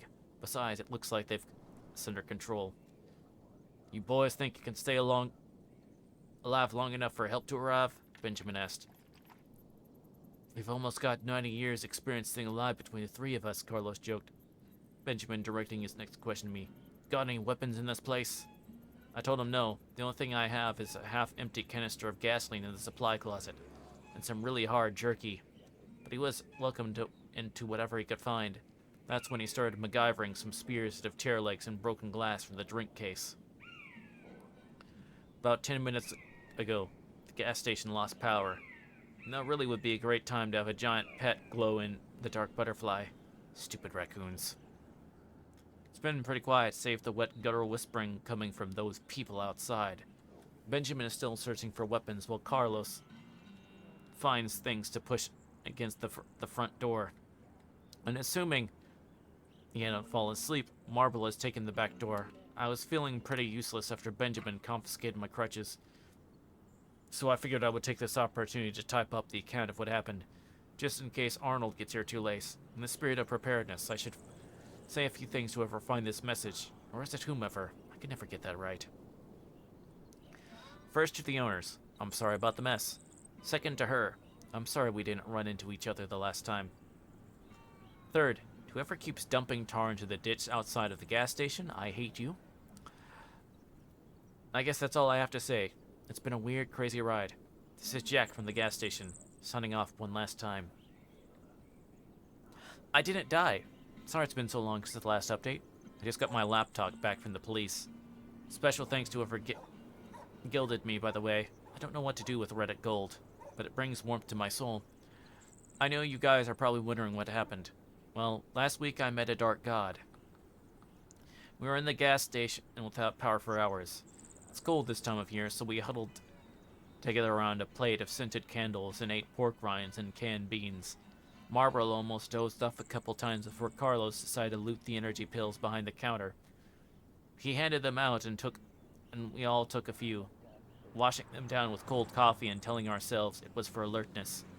But all it did for me was create a heartbeat arrhythmia. That sure would be funny if those things finally broke in here just to find the four of us dead from heart attacks. Well, not funny, but you know. Carlos tried to strike up a conversation with Benjamin a couple of times, but the bearded man wasn't very social. You army? Nah. I know a guy. There's a ranger in the army. You remind me of him. Alright. Things out there. You know what we're dealing with? You ever seen anything like that before? Nah. You got any family? Nah. I checked Spencer's phone throughout the day, but it wasn't getting any service anymore. I tried 911 a few times, but even that didn't go through. When the battery got to 5%, I turned it off. We might need it later for an emergency call. Eventually, the adrenaline pill started to wear off, and I remembered that my leg was still healing from a complex fracture, and maybe I shouldn't have agreed to come back to work so soon. I did the cripple walk back to the front desk to grab my meds. While I was there, I spotted the still unopened gift-wrapped package on the shelf beneath the register. I decided to ignore it and instead grab the employee whiskey bottle that was behind it. We told ourselves it was for our nerves, but all it did was give me an even worse heartbeat arrhythmia. A few more hours passed. After we killed the first bottle, we opened another. Then, Marble got into the energy drinks because we needed mixers. At some point, the former cultist pulled out his stash and it lit a joint. Without asking, I might add, turned the whole station into a hot box. I couldn't remember if I didn't take my pain meds, so I went ahead and took them. As the sun started to set, I had two thoughts competing for first place in my mind. First, it sure is getting dark early these days. And second, I think we might get getting a little too messed up to handle what's about to happen. Time became even more illusory than normal once the laptop died and we had no way of knowing how long we'd be waiting. We started measuring the time in candles. Our snack food and morale raced each other to depletion. At some point, Carlos got me away from the others to ask what I thought about Benjamin. I told him he was the nicest guy that pointed a gun in my face all week. But Carlos told me that he had a weird feeling about them. I reminded Carlos that he had killed Kiefer a couple times and maybe he should get off his high horse. Hey! Benjamin yelled from across the room. What are you two talking about? Anime, I lied. I think he bought it. Get back over here. I don't need any more dead bodies piling up tonight. Benjamin was in the corner, warming his hands over the candle plate. It was the only source of light in the building and was casting shadows that might be described as spooky if I weren't in such a serious life-or-death situation. Some of those shadows looked like faces, smiling, laughing at us idiots. One or two looked like old presidents. One of them asked me what time it was, and holy crap, I was tripping. You okay, man? Carlos asked, snapping me back to reality. I honestly have no idea. Did you ever find out who placed that bomb? Spencer Middleton in a gurgle. What do you mean? I thought you did. Not me. Bombs aren't my style. Who do you know that can build a bomb? Hey, where's Marlboro? I asked. Benjamin picked up his spear, formerly my crutch, that he had paracorded his knife to, and asked, Who the hell is Marlboro? Is there someone else here? Marlboro, the other employee. I looked at Carlos, who just shrugged and said, I don't know no Marlboro. How many of them pills did you take? Had I imagined Marlboro this whole time? Did I just Tyler Durden this guy into existence? I tried to sit down on the tarp. but it turned into me lying my back while the room spun. I could feel the human debris squashed beneath the tarp fabric as I rested my head. How much of this was real anyway? You're losing it, you know. I know. All those years ago, the first doctor had to prepare me for life with my condition. There weren't that many other cases before me. They didn't know exactly how everything could play out. But every case had a few of the same side effects. Of course, there would be there would be weight loss, fatigue, headaches, all the signs of a normal physical illness early on. As the condition developed, there would be more interesting side effects. Hallucinations, memory loss, the works. Of course, I can't be properly anesthetized. They tried in other cases to induce medical comas, but that just messed things up further. I'm always wide awake and halfway lucid during surgery. If you want to know what's that like, I'll tell you the truth. It's boring. You know what? Usually when I hurt someone bad enough, they pass out from the pain. They gave me a couple years, tops. I've been keeping track of time. Right then, Marlborough walked into the room, zipping up his fly. Presumably he had just come from the bathroom, but who really knows? I pointed at him and yelled, "That guy, you see him, right? It's Marlborough." Carlos looked where I was pointing and then back at me. "What? You mean Jerry?" "Oh, that's right, he has a real name." "I hate it when he calls me Marlborough." Benjamin set the improvised spear down and turned his attention back to the fire. "Better get him under control." "You should open your package," said Spencer. "Hey, wait a second, aren't you supposed to be dead?" "Well, aren't you supposed to be dead?" he said back. "Touché, Spencer." "Who are you talking to?" asked Carlos. "Spencer," I asked. "Stop that, it's freaking us out." 2 candles burned from start to finish before Benjamin decided that help wasn't on the way, and our best chance of survival was to fight it out with the large things outside. I disagreed, but Benjamin informed me in his own polite way that it wasn't up for vote. He peeled back the layers of barricade just enough to get a view of the outside. Once we knew what we were dealing with, we could come up with a better game plan. Only he couldn't actually get a good look because something was blocking the view. Something just on the other side of the glass doors. Benjamin yanked the rest of the barricade down and took a few steps to marvel at it. "Well, you don't see that every day." "Nope, I can't do it. I'm sorry," said Jerry. "Nope, can't do it. I'm sorry. His name is Marlborough." We were trapped there inside the gas station. To the other side of the doors, a network of trees had grown together, twisted into knots and pressed against the glass. They were so densely pressed into a single wall of tree trunks that not even light could get through. For all we knew, it could have been daytime outside. "We have to get out of here." We checked the back door, but it was the same thing. I wondered how long a person could survive inside the gas station without any new supplies coming in. I'd run this scenario in my head a million times. On boring nights, what else is there to do? I'd run the thought experiment for countless different contexts.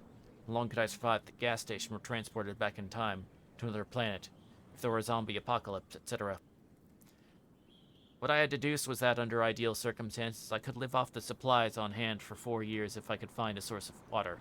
6 weeks if not. These were not ideal circumstances. Ray smashed up, weaponized, or eaten almost all of our supplies. If we were trapped here, it wouldn't take long for us to go all Donner Party on each other. And I was pondering this in the hallway by the cooler, where the sound of glass shattering from the main room. Benjamin raised his spear and led the way back. The wall of trees was still there on the other side of the doors. Our mess was still there. Everything was the way we left it with one exception. The tarp was pulled back and Spencer's body was gone. A series of footprints coagulated in the blood leading from where he should have been to the shattered glass of the front door, like he had just gotten up, walked over, and was absorbed into the trees. "I need you boys to think real hard," he said. "Is there any other way out of this place?" "Well," Marlborough said. I shimmed him a look and shook my head, but I guess he couldn't see it in the dim candlelight. Maybe it was just too dense to understand. "There is that hole." "Hole? What hole?" "The hole in the secret room back there past the cooler." "Secret room?" "Yeah, right over here." Marlborough pointed at the blank space in the wall where the door used to be.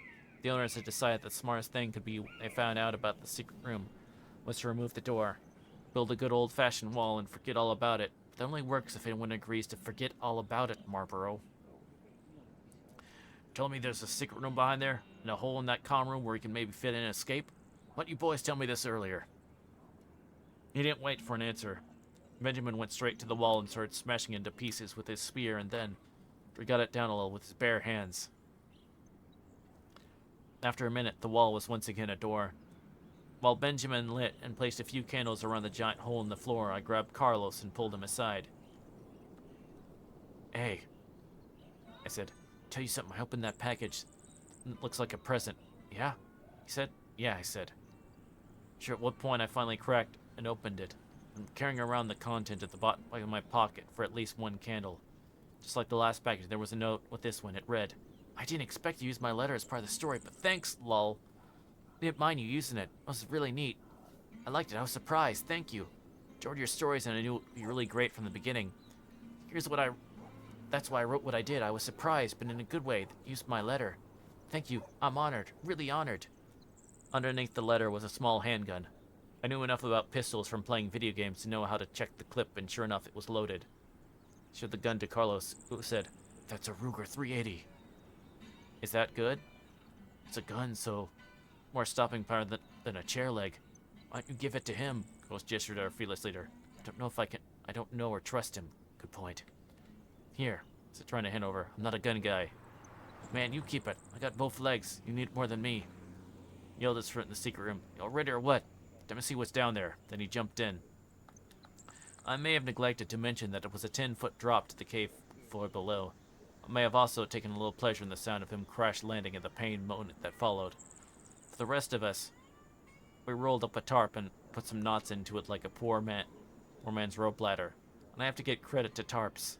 Those things are incredibly useful. We had spent hours above ground in a room with a dead body, unrefrigerated food, and Benjamin's body odor. We're all eating canned beans, and I think somebody probably threw up in the garbage can. My point is this: we were all smelling pretty bad. To the point where I was doubting that I still had a sense of smell. But once we went through that hole,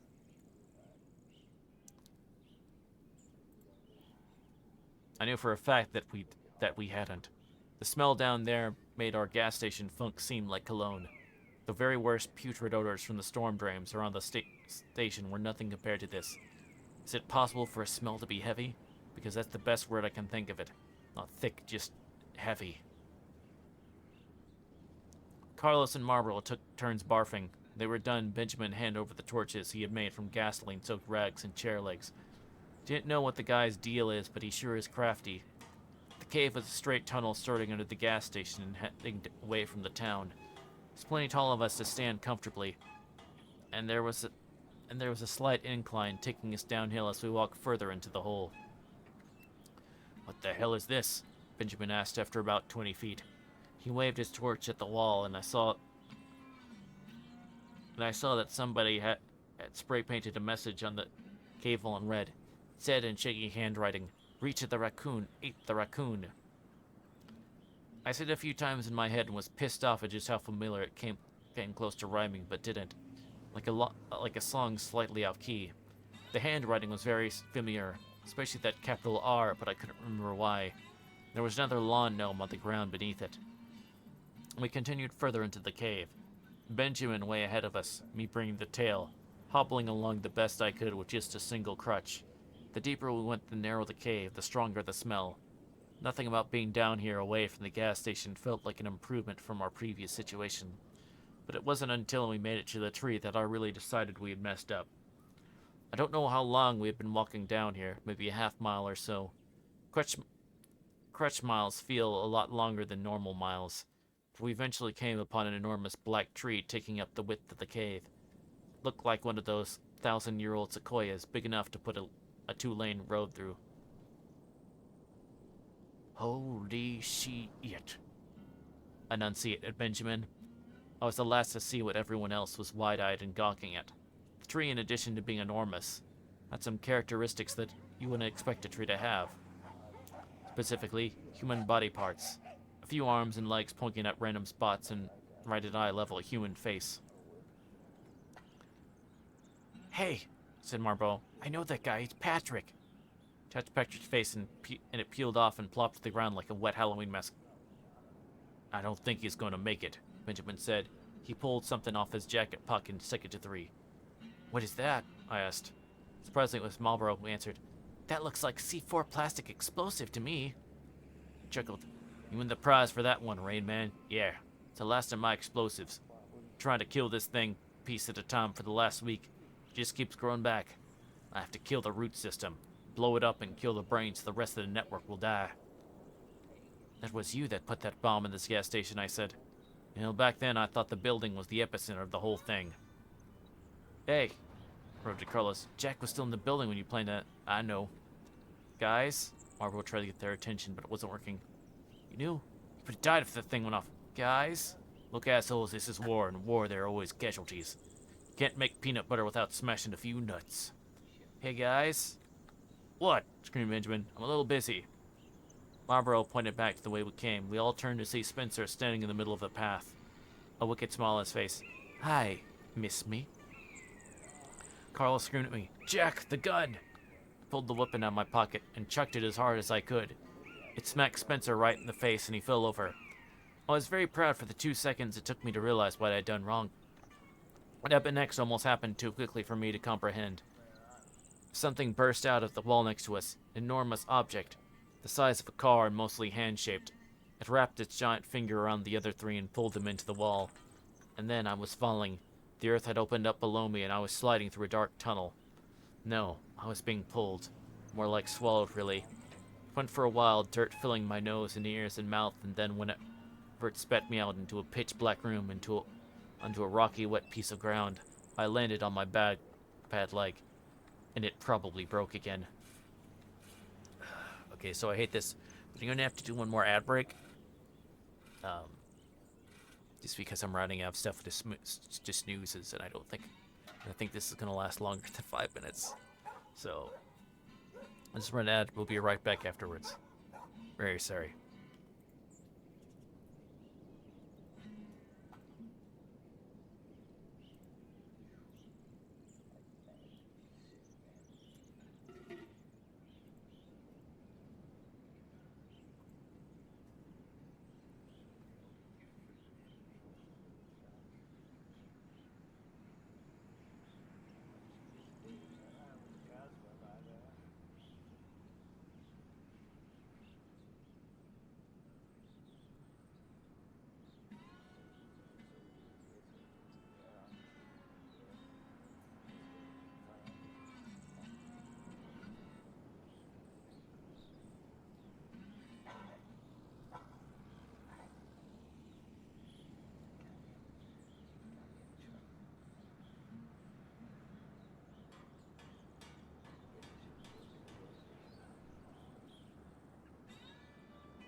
Alright, we're back.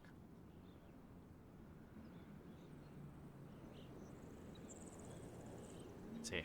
Of course, it might have been all the drugs. Welcome to my home, came a loud voice from somewhere in the pitch black room. I'm sorry it's taken this long for us to meet face to face. I can't see anything. Yes, what part of a dark god don't you understand? Oh shit, I'm in the throne room of a dark god and he sounds like an internet troll. Makes sense, might as well get this over with. Do you think you could maybe turn on some light so I can actually see who I'm talking to? Very human sounding sigh, exclaim. Fine. Nowhere. The entire room turned into an intense, fiercely bright white. All I could see was pure light. I covered my eyes, but then I could see the bones of my hand through my eyelids. For the meds, that shit hurt. Too bright, I yelled. Split the difference! Wow, responded the voice. I realized you were going to be such a big baby. Then, just as suddenly, the brightness related. For a moment, my pupils adjusted, and I could see what I'd been talking to. Behold, exclaimed, and tremble before the dark god. He, if it was a he, I'm just going off by the sound of his voice, was about the size of an elephant, swollen and round with a tanned yellow hide. The best animal I could think of to compare him to would be an enormous tick, with 6 rows of stubby arms on either side, 6 rows of sagging breasts, and a human-sized head on the top. The head contained a somewhat human face, and no neck. The body connected to the earth at the widest point of its stomach, like it was half buried, and to top the whole thing off, he had a red mohawk. He smiled at me. What do you think? About what? My hair, isn't it amazing? He looked at his mohawk. I guess. Guess? Do you have an idea how much effort I put into doing my hair like this? You know what? It's fine. I shouldn't have wasted my time trying to impress you. That's on me. Okay, I said, attempting to push myself to my feet, only to remember that my leg was pretty broken. So immobilized, underground, high, and without any weapons. There really was no chance of escape. If you're going to kill me, do you mind just getting it over with? What is with you people? So untrusting. So prejudiced. Why is it that any time you see something you don't understand, you think it's kill or be killed? I'm not the monster here. You are. I can see into your soul. I've seen your sins. That time when you were 15 and you keyed the principal's car? No. Really? Maybe that wasn't you. Humans all look a lot alike. Why am I here? Why did you drag me underground? Because, Jack, I can't find any way of talking to you, but I wanted to tell you to stop killing my children. You burned up so many of us. What did we ever do to you, huh? The kefir plants? Yeah, just backups because that idiot is so clumsy. They're harmless enough. Been trying to put some in office so I can get a little political influence in this awful town. To take over the world? I asked, even though I was starting to see where this conversation was going. No, I want to pressure the city council to cut back on logging. I'm trying to save the world, but you and your awful friends keep killing us and trying to blow me up. But Spencer, he beat the shit out of me. The guy's awful. He's following your orders. Well, excuse me for thinking that people have the potential to be rehabilitated.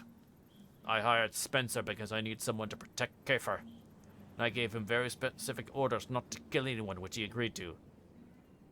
But you've killed tons of people. The cultists, the entire compound. Yeah, actually, no. I hate to be the one to say this, but those guys killed themselves. Yeah, it was a really sad mass suicide, but if you listen to him, I think it was pretty obvious. You guys should sort of seen it coming from my way. I mean, consequentialism mixed with a moral obligation to end suffering. He waved one of his 6 arms in a jerk-off motion before continuing. I don't want to let all those perfectly good, fully formed adult bodies to go to waste. Do you even know how hard it is to make one of those from scratch? It's not easy. But you sent those things after us at the gas station.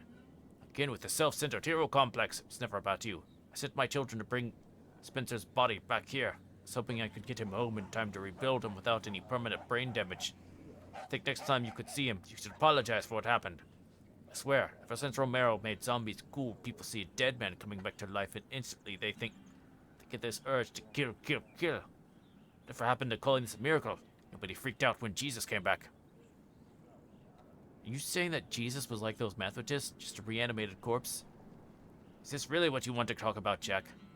But doesn't Dark God mean like evil? He sighed. Last time I was awake, Dark God had a completely different connotation. But you can't use my branding as your excuse for burning up Kiefer. You asked me, you deserve the ass whooping you got. But I searched my mind for any proof that Dark God was the monster I knew him to be.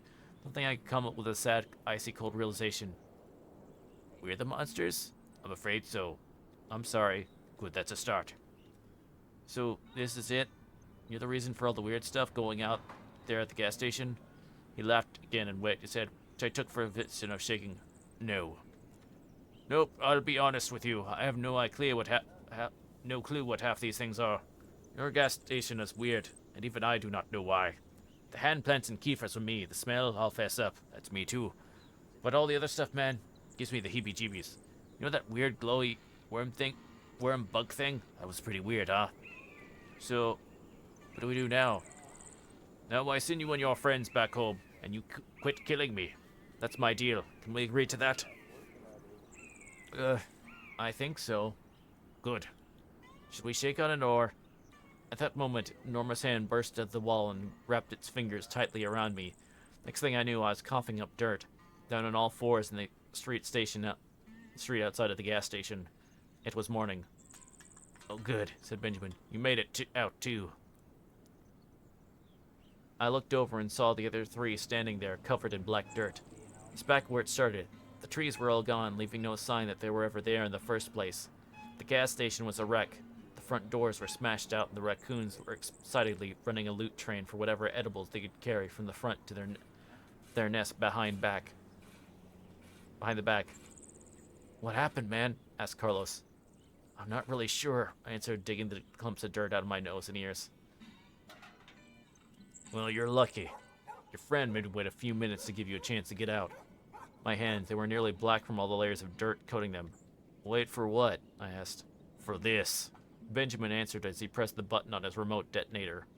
Somewhere deep in the woods came an explosion that rocked the earth and sent birds flying into the sky. Carlos' car alarm went off and the pavement cracked. A black cloud slowly started to fill the sky, and I felt something inside my mind scream and die. Well, said Benjamin, my work here is done. If you don't mind, I'm going to get lost before 5-0 shows up. Then he walked off into the forest and hopefully never to be seen again. And that's what happened, if you can believe it. I'm back at the gas station working again. Arnold is on personal leave from the police force, and I don't care to ask for details. So we have a new deputy babysitting us. I'll tell you all about that another time, maybe. The police investigated the incident and ultimately concluded that we were victims of hysteria brought on by a gas leak. And once again, there was nothing supernatural to be reported. I don't know if this is the end for the Dark God, but I do know that I haven't felt any compulsions to continue digging ever since Benjamin blew up that underground tree. Things are settling back into our brand of normal. I still work away too much, but I'm still keeping a journal. And weird things still happen at the shitty gas station at the edge of town. In fact, just yesterday, people started reporting that they had seen something in the wood that looked like an enormous raccoon with bat wings, stealing small animals before flying off into the forest. They even said this winged raccoon monster glows in the dark. Marlboro just came up to me and asked, "You know there's a guy in the bathroom just like a cowboy?" I assure him that I did not know that. This may be the last update for a while. It's going to be a lot of work putting this place back together. I have a whole new crew of part-timers to train, so until next time. That is the end of Volume 1 of Tales from the Gas Station by Jack Townsend.